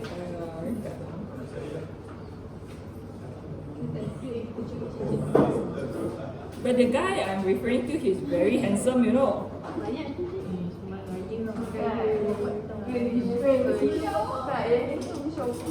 Okay, 1 minute Yang selama saya tu Wah, Isma setakat taksib. Isma dah sekali siap si bawa jualan sikit. Betul. tu hari ni banyak.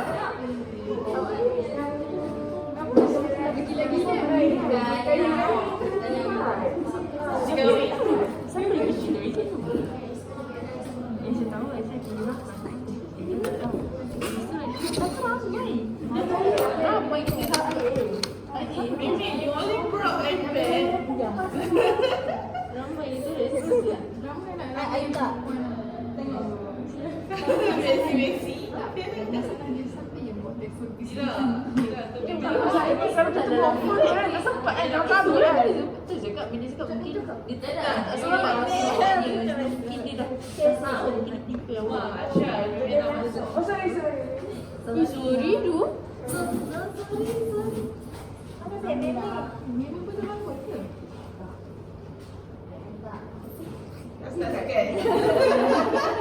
Ini mesti bawa lampai.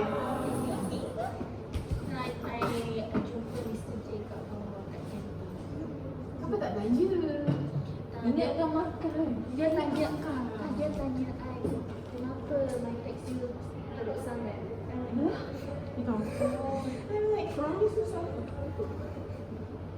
Dia tak jawab. Dia tak sebab dia mesti takut. Sebenarnya dia mesti tak habis. Jangan semua ada kan. Tak ingat, tapi mesti ada benda tau. Kan ada 3 soalan separuh tak siap. Kenapa tak ingat? Kena. Isma dah Dah lulus dah. Dah selamat. selamat dah. Orang ni doa dia je.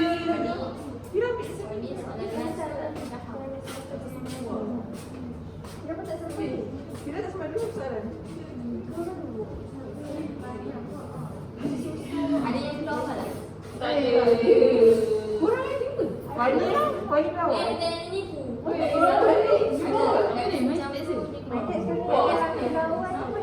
tak nak.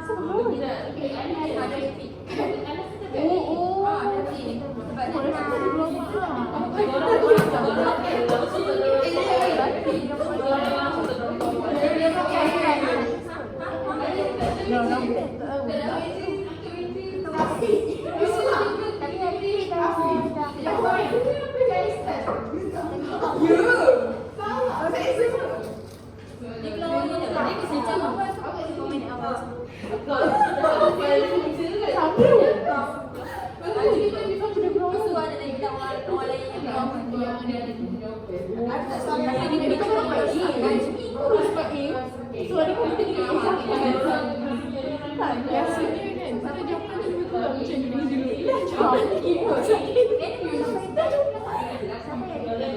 Masa orang tanya question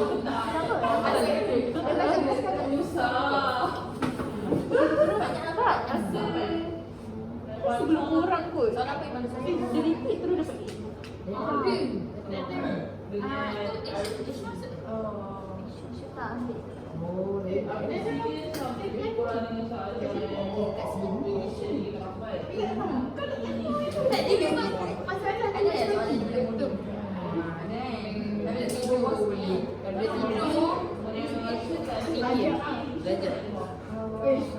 Memang dah jadi gegar. Okey, gegar.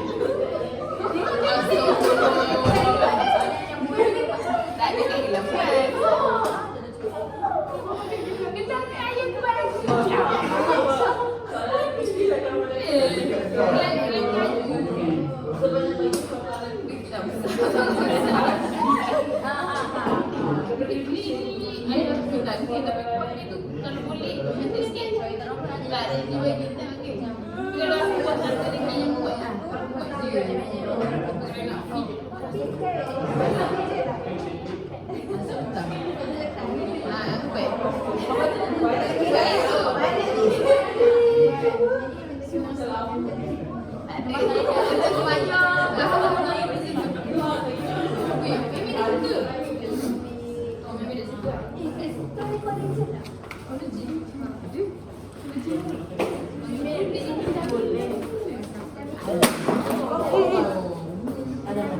Not the first time. I will use the cheapest phone.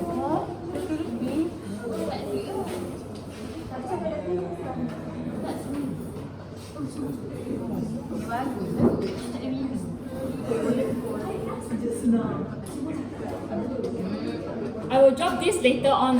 This is I did this last semester, and I think we put a lot of effort doing this because last semester it was a special semester whereby we had some students.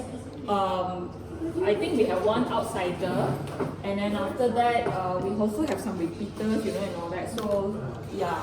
Unfortunately, in the beginning, some was actually like 1.1 was broken, 1.3 also broken. So the rest of it, but I don't really encourage you to watch them unless you want to cope again. You forgot what is it and so on.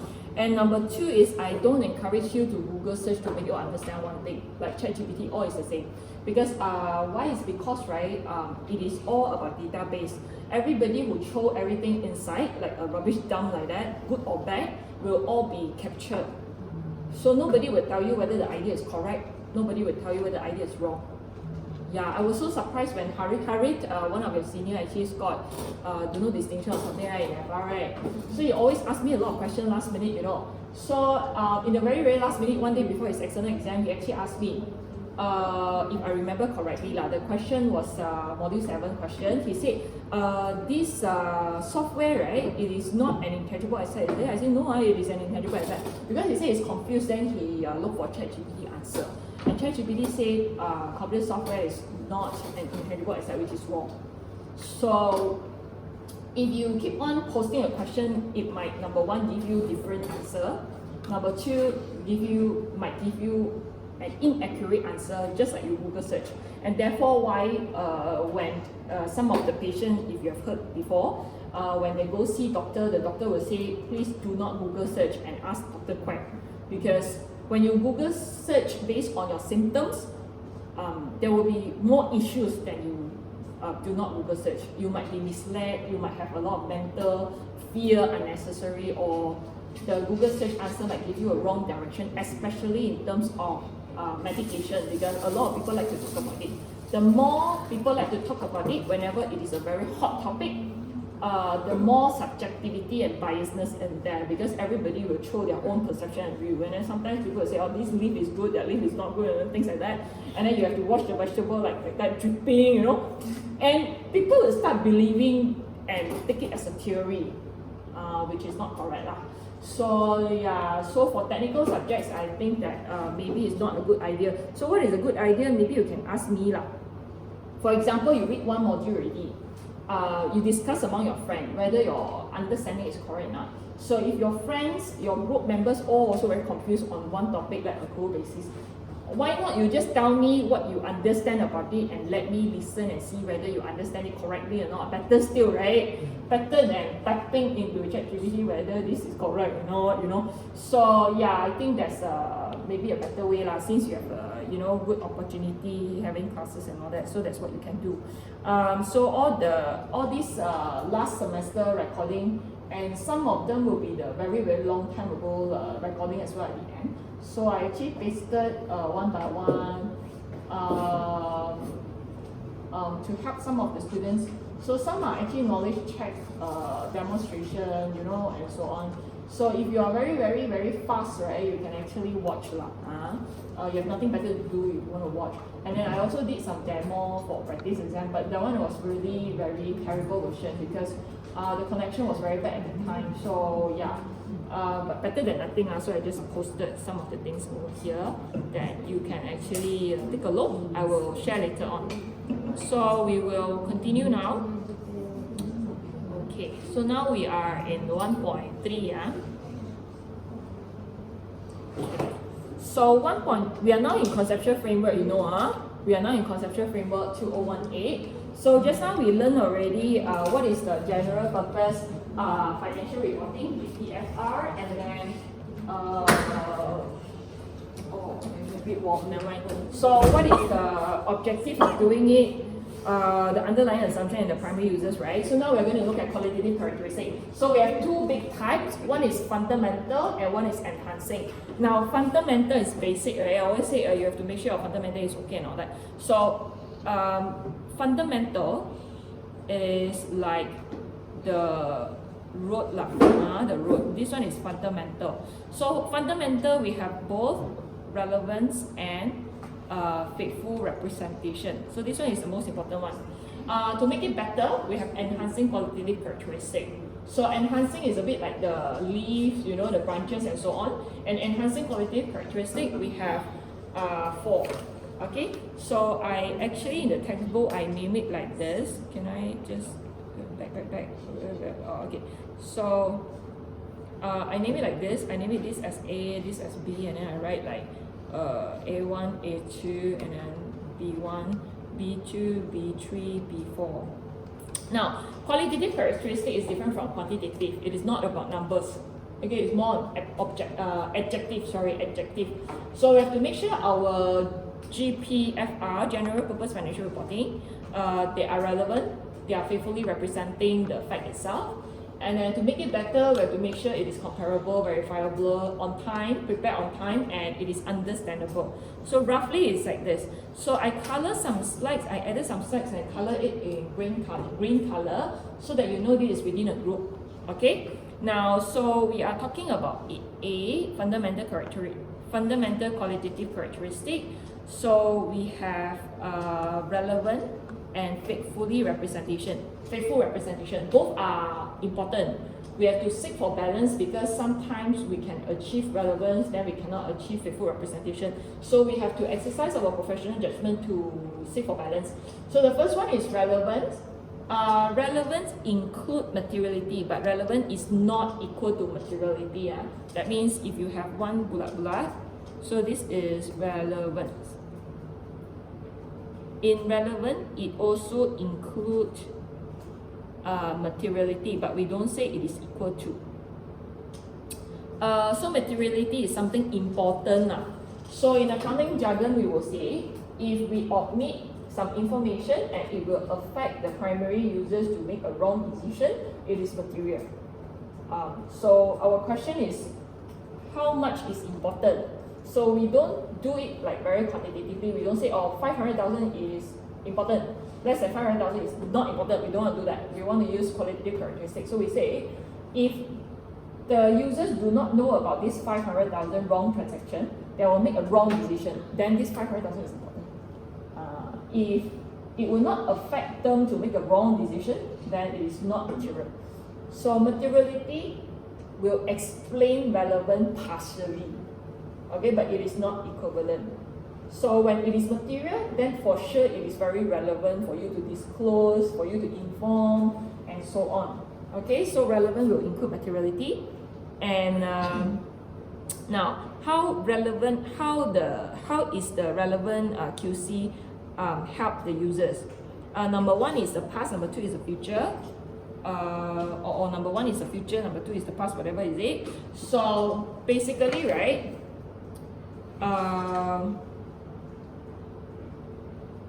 if we are including relevant information in our financial reporting, we can help the users to predict the future, and we can help the users to confirm the past numbers are correct.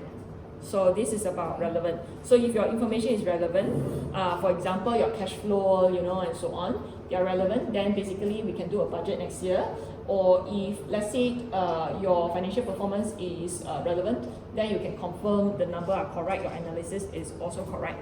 Okay, and then you can look at the example about cash flow. Now, so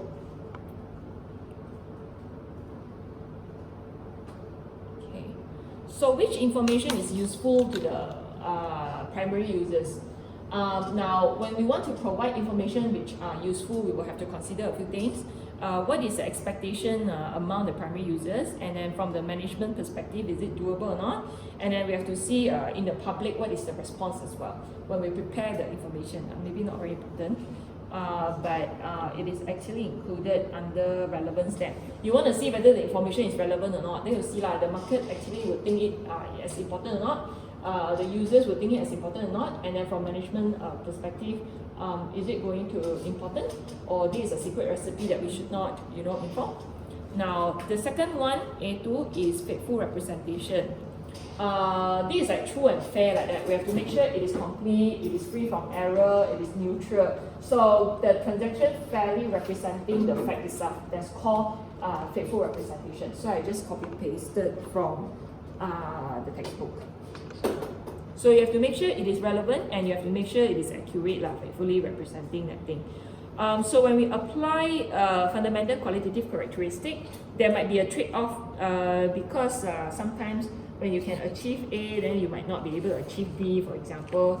So we have to exercise our professional judgment to choose when there is a conflict between the two. So how are we going to choose? We will take this into consideration. Number one, we look at the scenario, the economic scenario, and see which information is more useful or better for the decision maker. And then number two, we identify the most relevant information. Then number three, only we determine if the most relevant information is available and whether it represents the fact of the phenomenon or not. So these are some of the things or questions we will ask ourselves when there is a conflict between the two. So let's look at this question, 1.5. Okay, about carbon emission. The day I attended the MIA conference, it seems like next year budget maybe they will start introducing carbon emission in Malaysia, because some other countries like Singapore, Indonesia, they have already started. So let's look at this, but we are not familiar because we have not started, right? So this one is in Australia. So this company participates in an emissions trading scheme. It holds emission trading allowances, which provide a permit for a specified amount of carbon emission for the year. If its operating processes result in carbon emission, the company must deliver sufficient emission trading allowance to the government to pay for the amount of carbon emitted during the year. If it does not hold enough trading allowance, then it will need to buy more to settle its obligation to the government. So, assuming that in determining how to apply the fundamental qualitative characteristic, the CFO has completed the first steps by identifying the emission trading allowances held as being potentially useful to the users. So we want to identify the type of information about the trading allowance that would be most relevant if it were available and could be faithfully represented. So if we suggested one answer, if we have suggested one answer in A, we want to see whether it is likely to be available and able to be represented faithfully or not. So let's look at the suggested solution. I pasted from the suggested answer there. Okay. Now, emission is like this. For some other countries, right, they want to tackle only for certain industry. Malaysia, it seems like the same. So the industries are known as pollutant, include plastic industry, manufacturing industry, those industry whereby they produce plastic, and then I think the water-based industry that produce batteries, they are considered as pollutants because during the process of preparing or the whole process of producing the finished goods, right, the process will emit a lot of carbon dioxide to the air, and therefore you will see why most of the cities, they are very polluted, like KL, Jakarta, Bangkok, very polluted. Sometimes you will see a lot of haze, and things like that because of the factories. However, if you read the Industrial Revolution last time, the revolution is that the industrialization will actually earn money, and develop, the country and things like that. So the trade-off is that now we are a bit stabilized already, so we want to help clearing, the air, and things like that. So we do not want to have a lot of carbon dioxide because it will be very harmful to everybody. It is very acidic. So what the government will do is, the government will actually encourage all this industry to purchase more eco and more environmental friendly equipment and machine, so that throughout the whole process it will not emit that much of carbon dioxide. So what they will do, they will normally start from smaller scale. They will say that every year you can emit certain amount of carbon. I don't know how to calculate also, and how are they going to calculate, we also don't know. So if it has exceeded your allowance, okay, the amount that you are allowed to emit the carbon, to release the carbon dioxide to the air, then you will have to pay something called carbon tax, and it is how many cents per unit. So this is called carbon emission allowance. So basically the trade-off is like this. If you think you have to pollute the air because you want to earn more money, you have to buy the allowance from others, or you have to pay carbon tax. But if you don't want to pay carbon tax, then you will have to invest in the machines whereby it is more environmental friendly. It will not release the white air, the white smoke and all that, things like that lah. So let's say we are working in the company and this CFO said that, what type of information about the emission trading allowance that is more relevant and then it is available, and it also can be representing itself faithfully. That means we are fulfilling our fundamental characteristic when we want to do our disclosure. So we have to exercise our professional judgment. Okay, what is the most relevant information to the user?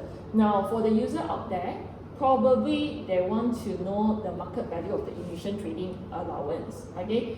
Because they can see the true value fluctuation and so on. Maybe this is the most relevant type of information that can be representing that transaction itself. However, the market value, maybe it is very difficult to be extracted because the market value has no active market. Okay, maybe the carbon emission trading allowance is only for factory, not for everybody else. So there's no active market. So although the market value is going to be representing that thing faithfully, there is a faithful representation there. However, we cannot represent it faithfully because there's no active market. So eventually what you will answer is market value most relevant. Okay, you fulfill the relevant criteria. However, it does not fulfill the faithful representation criteria, although it can be representing that thing faithfully because there's no active market. So it cannot fulfill the faithful representation criteria, although it can be very relevant, in this case, most relevant. So what is the second option if that's the case? The second option after we have exercised our professional judgment is that we might be able to use the cost. The amount you purchase for it or the amount you pay tax, that's your trading allowance already. So maybe this is the better one based on the phenomenon. So we will have to ask 3 questions. Number 1 is, what is the economic condition? Okay, what is the most relevant information? Okay, the primary user will take it as very useful information to make decision if you give them a market value. So market value is the most relevant one, but it is not available. So maybe we use the second one and then we will disclose it in our note. So this kind of question very difficult to answer because it is a conceptual question. Now after fundamental QC, we'll look at enhancing QC. There are 4. To make it, you remember we have that decision usefulness objective, right? So conceptual framework is to achieve decision usefulness objective among the primary users. So we have to exercise the enhancing qualitative characteristic apart from the fundamental QC. So these are the 4. And we will look at it roughly, what are they about. So now IFRS 13 you have to know a bit, but we study as one topic in FAFO, I think. Now IFRS 13 is fair value measurement. Every time, okay, I tell you like that, IFRS 13 for CPA financial reporting, always only macam tu ni, nothing more than that. You don't have to study everything. Whenever you have to measure fair value, no matter you're looking at which standard, you might be looking at property, plant, equipment, IAS 16, you might be looking at financial instrument, IFRS 9. Whatever you're looking at, as long as you have to measure it based on fair value, you will look at IFRS 13. That's number one that you have to know. And then number two that you have to know is IFRS 13 fair value. We have to make sure that the value is based on the exit price. Okay, this one. Exit price. You imagine if you want to sell that thing today, how much you can sell it in the market, exit price. Okay? Entry price is you imagine you want to buy that thing today, how much you have to pay. So fair value is an exit price concept. Okay? And then it is not entity specific. Not entity specific means it is not based on the company condition or whether it is in a rural area or urban area. It is based on the market, so it is not entity based. Okay, so it is not entity specific. It is an exit market, and then it is done in an orderly manner. Last time we name it as arm's length, in an orderly manner, no forced sales and all that. So basically, we have 3 levels in our hierarchy. This is the best one. 1 is the best. 2 is the second best. 3 is the worst one. Okay, so IFRS 13 is a relatively new standard to give us a single definition of fair value and hierarchy, so that whatever we do when we want to calculate fair value, we have to go to this single definition and method. And you also have to disclose in a note which level you are using, so that the investor or lender will understand how do you calculate your asset, the particular asset. So if you are using level 1, everybody will be very happy because this is the best one. Quoted price for an identical asset or liability. The most common example is blue chip share. For example, Maybank share. Maybank share price fluctuates every now and then, many times in a day. So it reflects the market condition, and therefore it is level 1 input. So we can use Maybank share price to make a good decision whether we should invest in Maybank or whether we should lend money to Maybank or whether we should whatever. Okay, so this is level 1. Now level 2 happens when there is no significant unobservable input. That means it is still quite observable. We use an identical asset to calculate the fair value. For example, Maybank shares issued a preference shares. So the preference shares is not publicly marketed. However, because it is under Maybank, right? So we take it as identical. So the fair value of their preference shares, we follow Maybank shares, identical. Okay, that's called level 2 input. So if you are the investor or lender, when you read the disclosure note, you will see that whenever they use FVM, are they using level 1, level 2, or level 3? So you will make a decision. If you are very aggressive risk taker, you take risk, you love risk very much because high risk, high return. So maybe you don't mind them having level 3 and so on. If you are very risk adverse, okay, you just want to wait for the dividend, you don't want to do anything, you want a very stable company, maybe you are expecting the company most of the time using level 1. Otherwise, you don't know whether their asset measurement is correct or not, because their measurement is based on the fair value, level 1, level 2, or level 3, like that. So if the company has a lot of level 3 fair value measurement, that means this company is a very aggressive company. You probably don't know how they calculate, their fair value, because level 3, outsider for sure don't know what they calculate. It is with significant unobservable input. Maybe they calculate based on future budgeted sales, or future cash flow, or whatever like that. So yeah, the risk is there. Okay, so level 3 is the worst one, level 1 is the best one. Now, so if you want to link this concept to the enhancing qualitative characteristic, are we able to do that? Answer is yes. Why do we have IFRS 13, a single model? Because having a single model, it is comparable. It will protect the users. Okay, let's say you are the potential investor and the lender, potential lenders. We will be in the same page. We know how to compare. When we see, this asset, they use FVM. IFRS 13 will protect us because for sure they will have to classify it as level 1 or level 2 or level 3 input. So if you want to link this thing together, then you are able to do that lah. And then, where am I already? Here, right? Oh, okay. And then, it is also verifiable. you know how to verify the amount roughly. You know that if it is level 1, then it is based on quoted price. If it is level 2, and then we know that if it is level 3, for sure very difficult to verify already. At least you can verify that it is very difficult to verify. So it achieves these few things, okay, and then okay, and then the other two I just tell you verbally lah. The textbook talks quite a lot. Timing is quite easy. You have to prepare your financial reporting on timely manner, okay, within 2 months after the financial year, for example. Understandable, it is based on the ones with accounting background, not the normal people like illustrate and so on. So for those who with accounting background, they will be able to understand the financial reporting. Okay, and then it is comparable maybe this year and last year, or comparable based on competitors and your company. So you can verify the amount somehow. Okay. However, there's a balance between cost and benefit, because all these have to spend a lot of money to figure out, you know, and so on. So we have to seek for balance, and then we will go for 1.4 now. Element. Now, after we have finished talking about the qualitative characteristic, please remember qualitative characteristic. We have 2 blocks: fundamental and enhancing. Fundamental is the root. Fundamental, we have relevance, which includes materiality.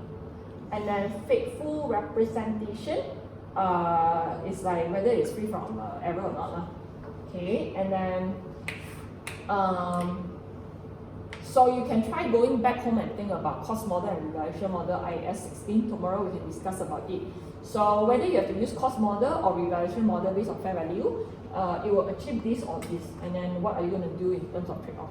So enhancing, we have this 4. So this is qualitative characteristic, and now we will talk about next one, which is element. Now for element, there are 5 elements as I told you just now. Okay. So basically, these are the 5 elements. Oh, I pasted here, I forgot already. Now, so these are the 5 elements: asset, liabilities, equity. These 3 are balance sheet, and then income and expenses. These 2 are income statement. When you study module 2, that time you will find that it is not compulsory to name balance sheet as statement of financial position. It is not compulsory to name profit or loss as statement of profit or loss and other comprehensive income. You can name like income statement, it doesn't matter. But some of the lecturers, they are very particular, like you have to use the new name. So it's up to you. Now this is the one that I pasted here about your debit and credit normal balance. Now, there are 5 elements. Cost of goods sold is embedded in expenses when we talk about the 5 elements. So the 5 elements, what we should study is like this. We will study the definition, recognition, measurement, disclosure, and presentation. Okay, 5 elements is more on definition. Whether it fulfills the definition of an asset, for example. If yes, then you go for the second one. Whether we can recognize this so-called asset. If yes, then how are we going to measure it? I repeat one more time. Definition, whether this transaction is an asset. For example, I think I shared with some of you before, about 10 years ago, our boss, not the current boss, our boss asked whether we can classify CPA tuition fees as an asset or not. To answer this question, you use this. Whether the CPA payment, tuition fees, okay, CPA payment, fulfill the definition of an asset. Answer is no. Later I'll tell you why. So if no, then we will stop at here. You don't recognize it already. Okay, then our boss asked another question. Now we want to develop a GST software, okay, a few years ago. Whether we classify this as an asset. Okay, then you ask yourself a question. Software development, yes, it fulfills the element of asset. It fulfills the definition. So we will go for the next step. Okay, next step is whether we can recognize this software or not. Answer is yes, we can recognize it because it is probably going to help us to run our business and so on. And then the next question is, how are you going to measure it? How much? How much? Okay, maybe I measure it at cost. Then you will have to disclose it. So that's the flow. Okay, now, okay. So we are going to link a little bit with your financial statement, and this is a bit related to module 2. They are interrelated. So next time you study until the point that you might be able to relate everything together. Maybe. So now this is like this. a lot of students get very confused. I just tell you a little bit, since module 2 we'll do it again. Statement of financial position, SOFP, we also name it as balance sheet, right? So only balance sheet account title, we have the brought down and carry down if there is any balance, right? So at the beginning is opening balance, which is a brought down lah. So in the balance sheet, asset minus liabilities is equal to equity. This is our accounting equation. Or you can also do like this, asset equal to liability plus equity, right? All the debit is equal to all credit, right? Okay, then this one is brought down. After that, we will add all the movement during the year to get the carry down, like what I told you last time. So when you have a balance sheet item, last day of the year is equal to first day of the year, add all the movement during the year. Okay, so it is the first day of the year plus all the movement during the year.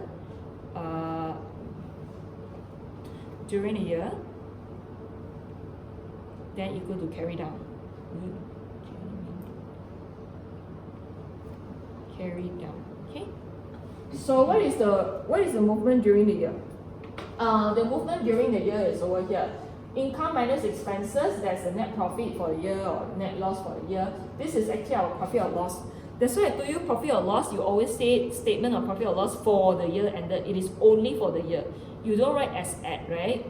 You don't bring it down to next year. You start all over again every year. So it is the movement during the year. You don't have carry down and brought down, that means. Okay, another one is changes in equity. There's another statement. So if during the year there is an additional share capital or there is a dividend paid or declared, you will have to take it as movement during the year to adjust your carry down later on. Okay, then alright, now we will look at the examples, definition and examples. I colored this in purple. Okay, this one is asset lah. The heading asset, and then this one is liability, and then this one is because the last three very little, so I just space equity, income, expenses all together is 5 elements. So we talk about asset first. If you are using the old syllabus, then there's a bit of change lah. You know, our standard and our framework always change the wording a little bit to prove that there's a change, right? So last time, our fair value measurement, we like to say arm's length. Arm's length means there is a distance. You are not close, you don't have any relationship with the person, and you sell that thing to that person called arm's length. Then after that, IFRS 13 changed to the word in an orderly manner. Actually, it's the same, orderly manner. So the definition also, there's a bit of change, but actually it's like almost the same for us. So what is the asset element definition? This is the definition. I don't think you have to memorize, but you have to remember and understand them. 3 key components. You have the right, okay, towards something. You are in control, and probably it's going to help you earn some future economic benefits indirectly, maybe, or directly, not sure. Okay, so for example, like tables, you have the right to use your table. You're controlling your table, and your table will help you to produce future economic benefit because you can give tuition, you know, until many years later, and therefore table is considered as an asset. If we fulfill the definition of an asset, we name it properly as an account title, namely furniture and things. Okay, so there are 2 examples, and I draw in different boxes. IFRS 16 is a problematic one. I want you to watch on your own, because to talk about IFRS 16 itself, 3 hours also not enough, but it is only like one small portion, and therefore maybe you can watch the recording last semester that I did for FAR 3, not for CPA financial reporting also. Now, IFRS 16 lists for lessee, that means like the tenant like that, the lessee must recognize a right of use asset at the same time a lease liability. Okay, I'll give you an example, roughly. Now, let's say company A want to lease 10 cars from company B. Something like rent, but now we name it like very changi term called lease only, like rent, right? So when company A lease 10 cars from company B, company A is known as a lessee. So company A is expected to pay money to company B because it can use 10 cars throughout the lease term, maybe 3 years or 4 years. Okay, So IFRS 16, a relatively new standard, says that lessee must recognize asset and liability at the same time, because last time there are a lot of manipulation. So the new standard say no matter how, you don't go and play around with finance lease or operating lease. No matter what, you have to do these two at the same time. So now we are talking about asset, okay? You can name it as lease asset or right of use asset, up to you. So right of use asset fulfills the definition of asset because arguably, legally speaking, based on form, the company actually do not pay the full amount of the car, right? Maybe they pay a bit only. They are not buying 10 cars from the car dealer. Why should it be an asset? Okay, because the right of use asset fulfill the definition. The lessee has the right to use it throughout the lease term. The lessee is controlling it throughout the lease term. They can use the car to do whatever they want. And then the car that they lease or they rent can help them to earn money. And therefore, although they are not buying, 10 of the cars from car dealer, they are only paying like rental. However, these are all considered as an asset. So now you know already. Sometimes we are so sick because like one simple thing we have to talk so much, right? So sometimes I told the student, just like you brush your teeth. You are so used to brushing teeth every day, right? Close eyes, you know you brush teeth. But when you want to become a dentist, brush teeth, you have to study for 1 semester. How to brush your teeth, this is what, when you brush here, what does it mean? Brush here, what does it mean? So now we are in this situation. You know very well this asset, these liabilities, and who cares? Within a second, you know already. Of course, what this is asset, what? However, now we are doing like post-mortem. Why is it asset? Why is it not asset? Because of this is very, very detailed. And therefore, it's a bit like a vomiting process that you have to go through, no choice. Now, another one is over here. For example, okay, let's say there's a mining company, they have a private road, and they have to reseal the road. Is it considered as an asset or an expense? So you have to think. Answer is asset, so you think slowly till then. You think based on the definition. Okay, so another one is IAS 16, property, plant and equipment. Actually, these are linked. So when we replace a major part in the machine or whatever, is it going to be an expense or asset? So we are talking about whether you are capitalizing it as an asset or not. So please remember this one. This one we study many times. Capitalize, what does it mean? Some basic. Now we have revenue, expenditure, and also capital expenditure. So you see the two are called expenditure, right? That means you will pay for it now or next time. But revenue expenditure means you will classify it as an expense element. Capital expenditure means you will classify it as an asset. You get what I mean or not? Because sometimes exam I will still see the student blah blah, don't know what does it mean. Capital is not capital, not equity. Capital expenditure means you capitalize that transaction that you have to pay money now or next time as an asset, called capital expenditure. So how do we know? You look back your definition.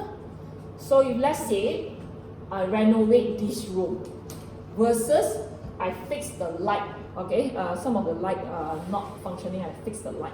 So these two things, are they revenue expenditure or capital expenditure?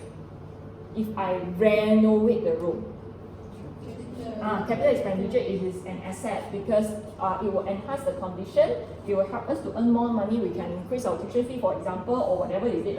And then we have to write how to use it and we have to control. However, if we only fixing, the light bulbs and all that, we are only maintaining it. Okay, so it will not help us to produce any future economic benefit. We are just maintaining it. We do not want to make it worse, and it only it is like a transaction during the year. It will not bring it down to next year, and therefore it is a revenue expenditure expenses. Okay, and liabilities. Liabilities we will study in module 3. We will study a lot of liabilities in module 3, but now you should know this basic concept. Once you talk about liability at the present moment, meaning today, when you say today you have a liability, that means today, at the present moment, you are obliged to pay next time. Most of the time pay, not necessarily pay only. So this is a bit of extension we learn now. Okay, again, when I say I have a liability now, that means now, present moment, I have an obligation. Normally, I cannot change it unless I want to declare myself as a bankruptcy. So if your multiple choice question say, is there a possible obligation or present obligation? Answer is present. Possible obligation means you have another alternative. If you don't pay, maybe you just sing song and then that person say, okay lah, you don't owe me money really. Not possible, right? So, present obligation means there is no realistic alternative. Realistically, you do not have other option. I mean, unless that person pass away or like bankrupt. So we might have legal obligation or constructive obligation that you will link it next time when you study module 3, you link back to this page. Next time we will learn this two, module 3, IAS 37. Write down here. Module 3, IAS 37. Okay, so liability, number 1, the definition is there is a present obligation. Number 2, we will transfer economic resource in future. There will be a future economic outflow. Most of the time it's like pay lah, but sometimes not. And this is due to a past event. Maybe I purchased and took stock from you already, that's why at the present moment I owe you money. So there's a past event, there is a present obligation, and you will transfer an economic resource. Most of the time, the settlement is through paying money. I took stock from you, I have a present obligation to transfer money to you, okay? However, settlement could be something else as well. If let's say I have no money, I transfer another asset to you. I say you want me to be bankrupt or not, or you want to take my second hand, and then, or you want me to be bankrupt or not, or you want me to provide some cleaning service for you. Okay, I clean your house, for example. So this is another type of settlements which will be very rare. Now there are another two, not directly involved in the transfer of economic resource. It is conversion. You studied before. Let's say instead of me paying you, why not you convert into ordinary share and become my shareholders? Convert, okay? Or replace the obligation with another obligation. So these are all quite rare. Now, equity is the easiest one. It is the remaining balance. Now, just now we say asset minus liability is equal to equity, right? So the remaining balance called residual, like residual value, scrap value. So residual value is that remaining balance. So you use asset minus all your liability already. The remaining one is residual interest. Then it is equity lah. But then based on our element, it's like nothing much about this. Then for income, right? Some students got confused with this. This is about journal entries. Now, income happen when there is an increase in asset or reduction in liability or increase in equity other than contribution for owner. What does it mean? Now, can you tell me income, the normal balance is debit or credit? Credit lah, right? So your double entry has to, put it into the picture.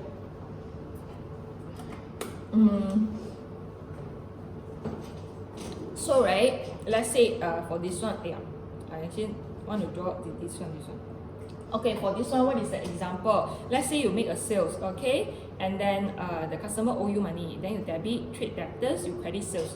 So sometimes when you increase your asset at time, your income increase. Lost already, anyway, never mind. Or up there, or lost already, okay. So, now another thing is reduction in liability. Okay, for example, unearned revenue.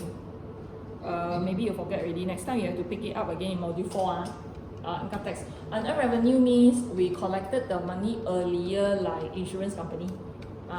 So normally we will debit bank, we will credit unearned revenue. The revenue we have not earned, which is a liability.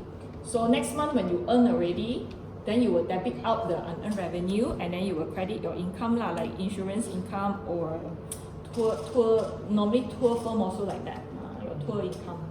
So when you reduce your liability, sometimes it might lead to an increase in income. Okay, sometimes you need an essential characteristic. Another one is increase in equity other than, okay, what does this mean? Other than this. Now this means when they purchase more share, additional shares. So when they are more shareholders purchasing more shares, there will be an increase in equity, right? So we are not talking about that one. We are talking about other than that. So if you remember, equity consists of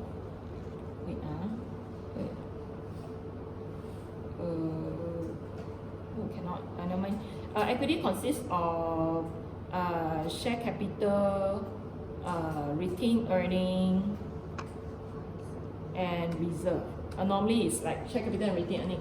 So we are not talking about additional share. So we are talking about retained earning. So when you have increased equity because of increased retained earning, that means there's an income, because income will lead to retained earning, more retained earnings. So why there are two things here?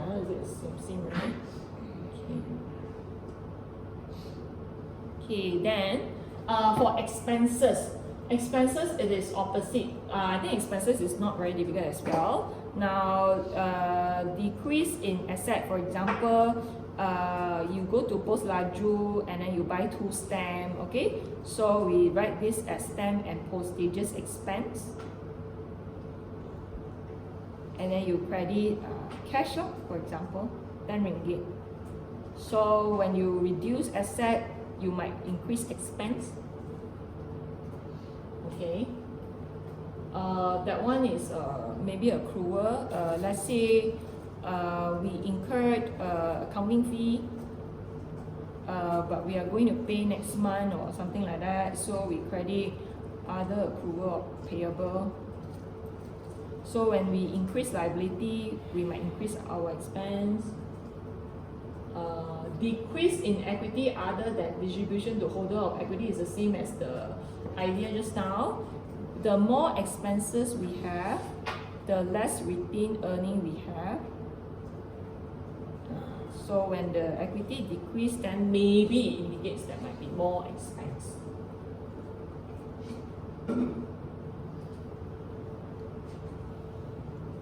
So, so far until here, we finished element criteria. Just in case some of you are very, very blur already, I'm not finished yet. So just in case some of you are very, very blur already, let us do a bit of recap first. So in the beginning, just now, when we talk about the structure of conceptual framework, okay, our objective is decision usefulness objective, right? Our objective is decision usefulness objective, and we are looking at GPFR, right? So ours is decision usefulness objective.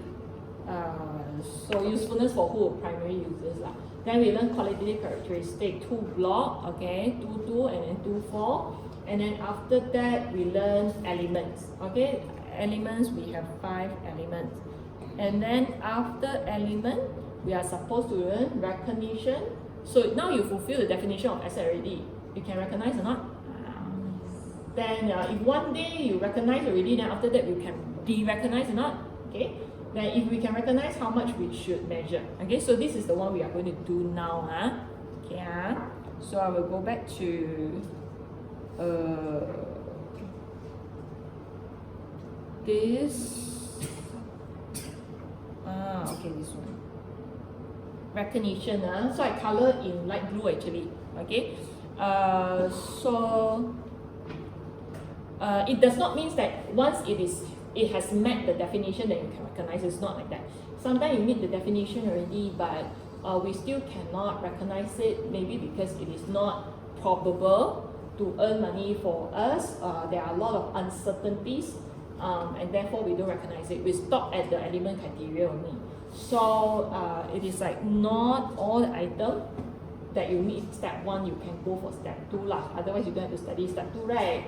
So we will recognize it only if it provides useful information to the user. Okay, so it comes back to the relevant and faithful representation. Okay. If your information is not relevant or not faithfully representing it, then we don't recognize it. We disclose it like contingent liability like that. So basically, if it is uncertain whether it is probably going to have inflow or outflow or not for the asset liability or not, okay, or maybe it's not relevant, we don't recognize it, or maybe there are a lot of uncertainty in terms of the amount, not very sure whether is it going to be 1 million or 100,000, especially if it's a court case. Let's say you sue a supplier. If you win the case, then you will get, you sue for 1 million, but you don't know whether you win the case, you get 1 million or 100,000, that way you don't know. So you don't recognize it. You don't recognize it as a receivable. Okay? So because there are a lot of uncertainties, it is not faithfully representing that thing. You can disclose it at most. Okay, then related to module 3, and then de-recognize. De-recognize is like that.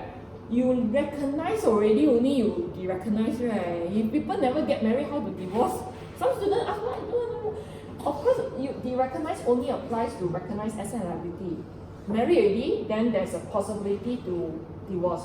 So, you recognize the asset already, then there's a possibility to de-recognize it when it is gone, it is matured, or whatever is it. So normally, when we de-recognize, when we lost control, no right to use the asset anymore, no control anymore. Maybe you sold it or transferred it. Liability will be recognized when you do not have present obligation anymore. But then quite simple. So,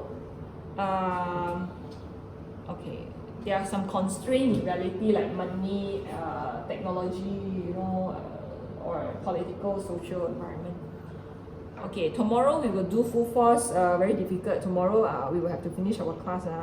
Now, difficult as in 1.5 and 1.6, they are slightly difficult because we are up to measurement now. Just now we say we learn recognition and de-recognition, right? So if you want to recognize something, you have to know how to measure and put it into your financial statement.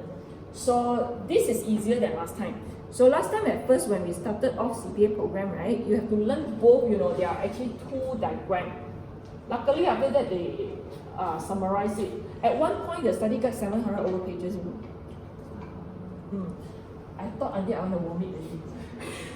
So sometimes they got mad until they raise up. Can you stop for a while? Really cannot. I actually also cannot, but I just pretend. Anyway, now they cut to like one. Last time we have IFRS and IASB. So now we only study IASB enough already. So this is the one we will study tomorrow. And what happened is, okay, you make sure you fulfill element criteria already. This thing is an asset or this thing is a liability already. Then you want to see whether you can recognize it or not. Okay, we can recognize it because it is probable, it is quite certain, and so on. Then how much you recognize it? How are you going to measure it? So measurement, there are two. Initial recognition and measurement, and subsequent measurement. At inception, how much?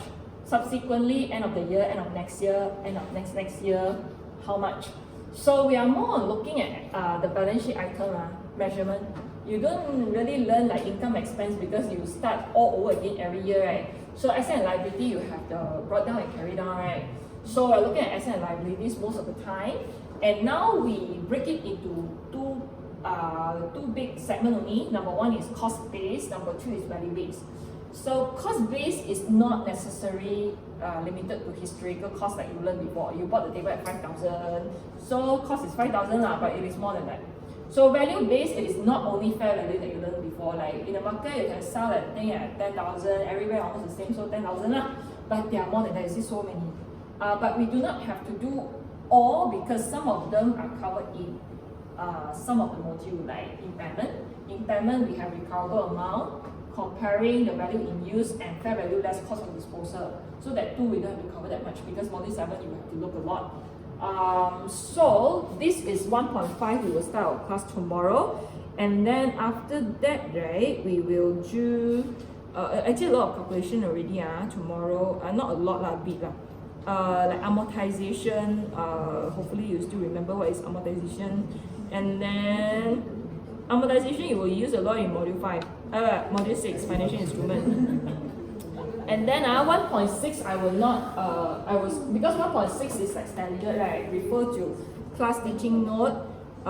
Then I will actually use don't know whether it's here or not, just not already. Then I will use the Excel,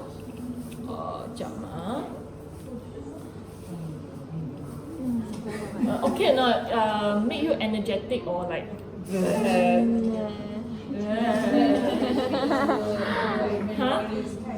so now you want to dig out your memory, what you have studied and all that, right? This is the.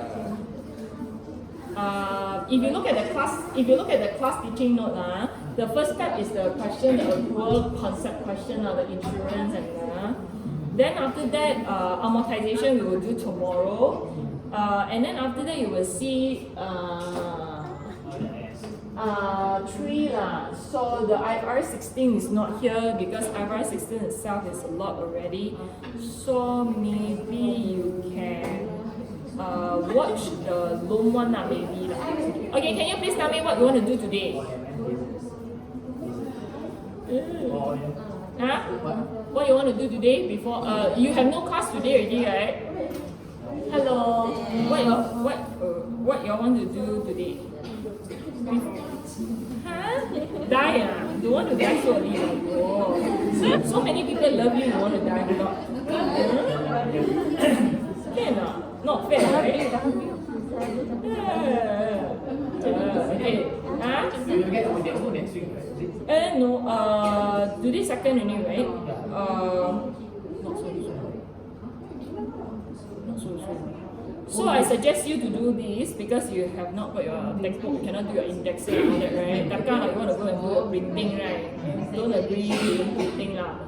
So I suggest you to do something that you don't have to index first. For example, do the exercises or understand the question first. Maybe lah, or watch some of the clip if you want to. The knowledge activity also okay. Oh yeah, I forgot. Wait. Google IFRS ni. Afiq not here. Dia keluar summarize dulu. Aiman, okay, Farah. Fatin, Isma, Karya. Sorry. And then Mus, Syafiqah, Atila, Atira. Okay, Atira. Dalila, Dalila, yeah. Khalish, Shaswina. Okay. Aida, Ainina. Auya, okay. Laila not here. Ni yang Rida, Aisyah, Najwa not here. Shaswani and Mimi.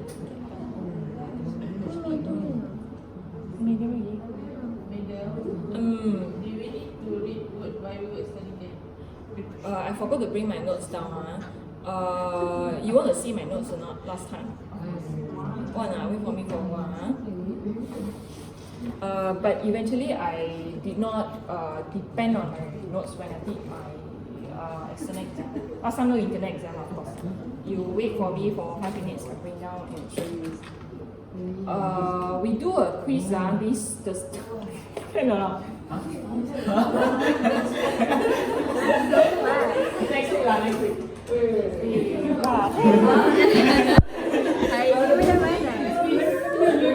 She dropped the mic. Okay,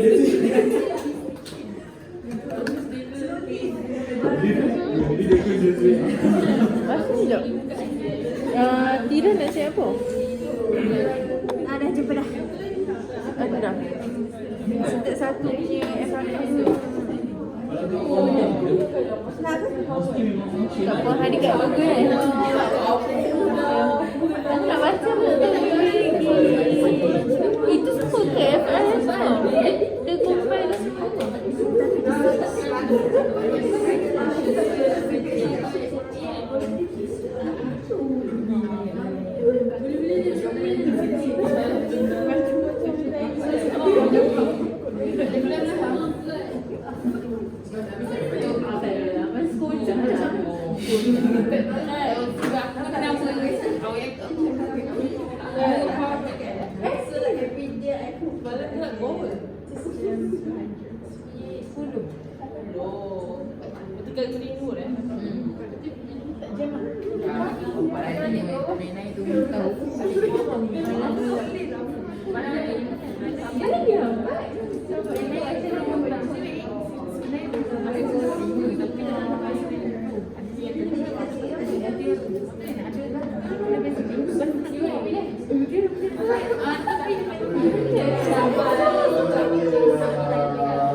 Dah hadir. Balik lah orang ngantuk lah.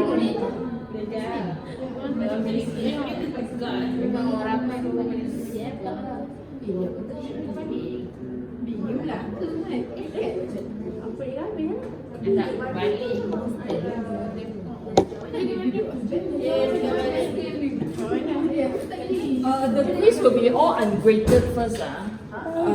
I think next Tuesday we do a quiz. This weekend you study by like module 1, everything lah. So next Tuesday we do a quiz. All these quiz are ungraded. Next Tuesday. Yeah.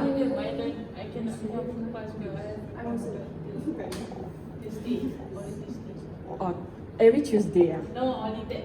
Oh, only that Tuesday. Okay. Then maybe you'll do earlier lah. Later.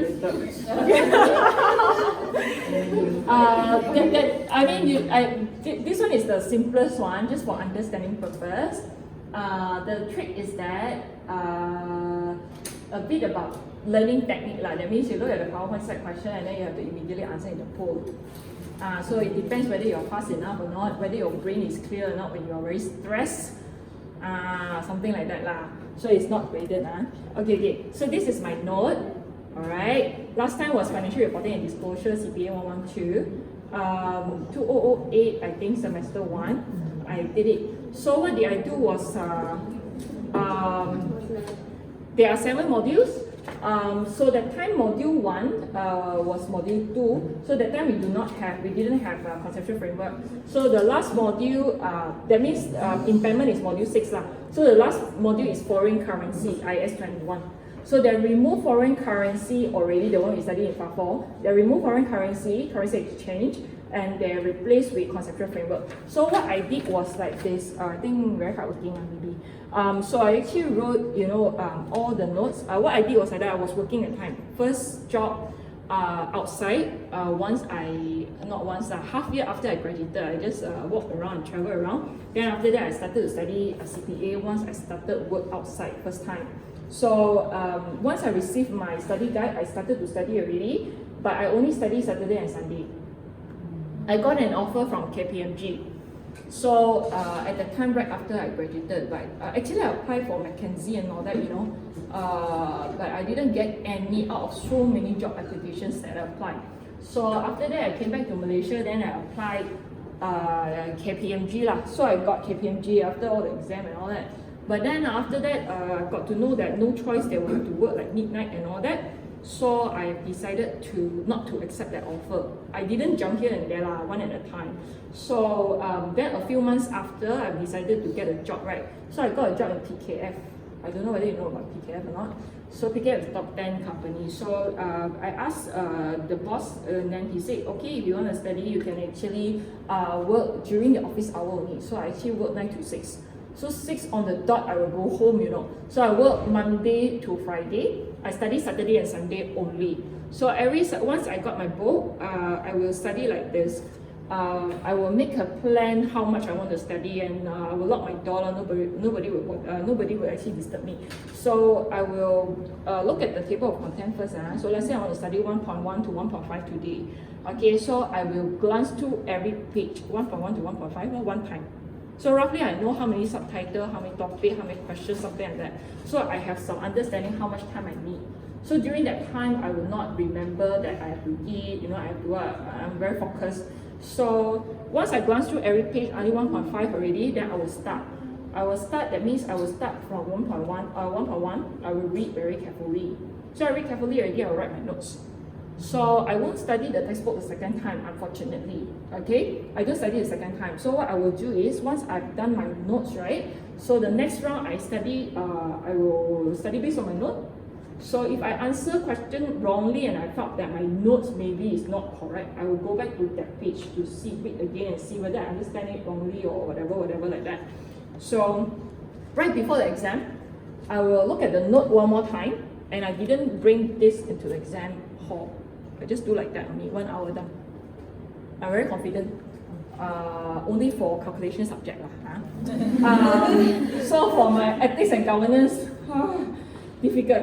2 subjects at the time. Ethics is 1 paper, governance 1 paper. I read, I also don't understand. So I did a lot of indexing and all that. I brought everything to the exam hall, pun tak boleh pakai. Really difficult, the theory, this theory, that theory, and then I don't understand what is the meaning of the case study, by the way. So yeah, only for calculation subject. So what I did was, actually, if you're confident, you actually don't really have to look back. Maybe some question you don't understand, you look back lah. Otherwise, you're going to waste a lot of time. So if I flick through, right, I felt like I did a lot of calculation. I read every page except for appendix. I actually read everything under the sun because I like to read also, right? So it doesn't matter. So I just read lah. So I read already. I did the exercise, and then I have 2 notes. For example, this is module 3. Oh, module 3 that time was financial instrument. So the financial instrument, right, I will read like very detailed. So I will write lah. Once I finish 1 paragraph or 1 section, 3.1, then I will write. 3.2, I will write. And maybe I use different color or whatever is it. I will write 1 time. I don't like waste time. I don't want to write 2 times, like very beautiful and all that. No need lah. So write already. Then the next round, I will do a short note of my note. So I will study less and less and less. I will not study the whole book. So the second one, I read back my own notes, then I will write a short note, but it will not be on the same date. It will be another date. But I think calculation is important, but because I'm not very good in theory, right? So I also put quite a lot of effort in like theory. But if I see, right, I actually write a lot, like paragraph, everything I study, maybe because I'm a bookworm lah, so I study everything. I write like paragraph lah, all the nonsense. I write everything there. So and all the calculation I also did. But eventually, actually, I don't need a book or I don't need any notes to do any exam actually. And that time we didn't have mid-test or like practice exam. We didn't have all that. So I just do like this only lah. I just do, and I study myself. But last time when I studied in Chinese school, because we have so many subjects, like 16 subjects per semester, if you are studying good classes, PE, music, all also have to do exam. PE, the only one I feel is PE lah. Basketball also cannot. Whatever ball, every ball also cannot. Volleyball also cannot. The only one I failed in substance is PE, but my teacher say in his lifetime, based on the past history, nobody failed PE before.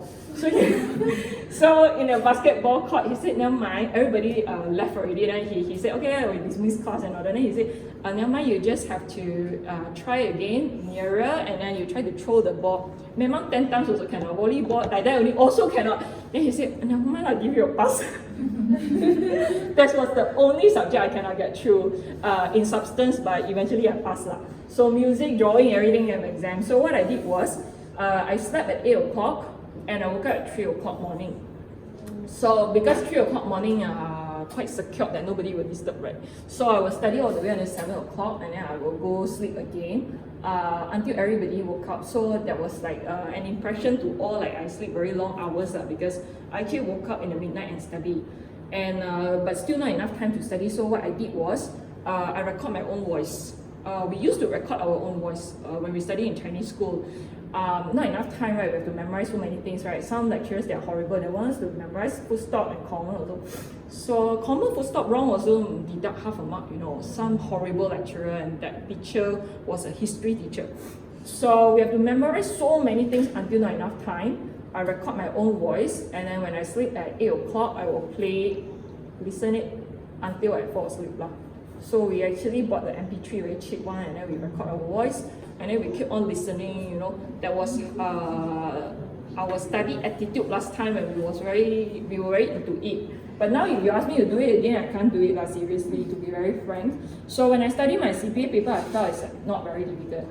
Because we have gone through that horrible suffering process for so many years already, right? So this one is kacang putih only lah, no need to memorize. I don't even wake up at midnight 3 o'clock. I no longer, did that anymore. It's not difficult. So yeah, I felt you all a lot of confusion, especially for those who did EG last semester. When I mark your IA, memang your performance dropped a lot. Like the question said, lack of diverse skill.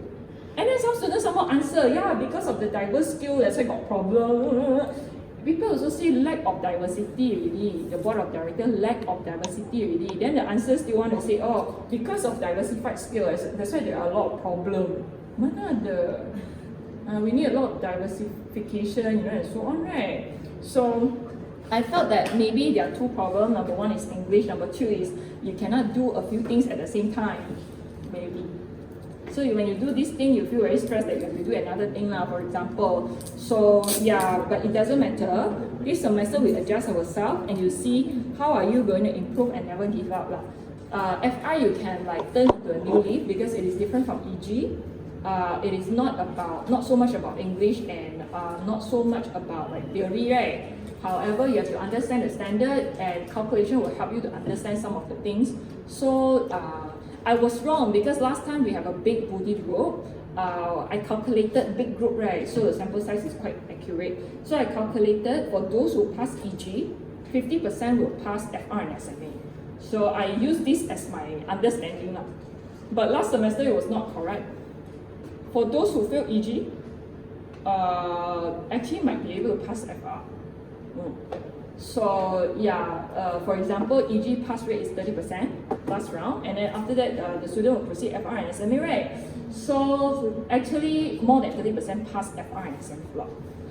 So yeah, it depends on the student, like whether you are better in calculation or theory, and then how do you study, like maybe you understand how you're going to pick up from your EG exam already, then you can do better. For example, it is possible as well.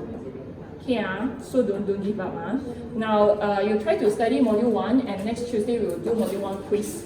So tomorrow we will try to finish module 1. If we cannot finish, then we will stop at that point already, then we will proceed. So that we make sure we finish all the module at least. I will cover the more important one. Yeah. So I will see you again. If you have questions, you can ask me. Thank you.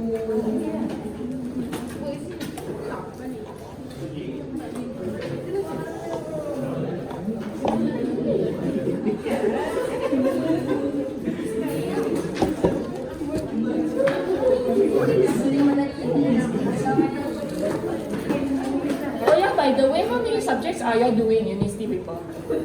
Some of you are doing FR and SMA, EG and FR. FR and SMA.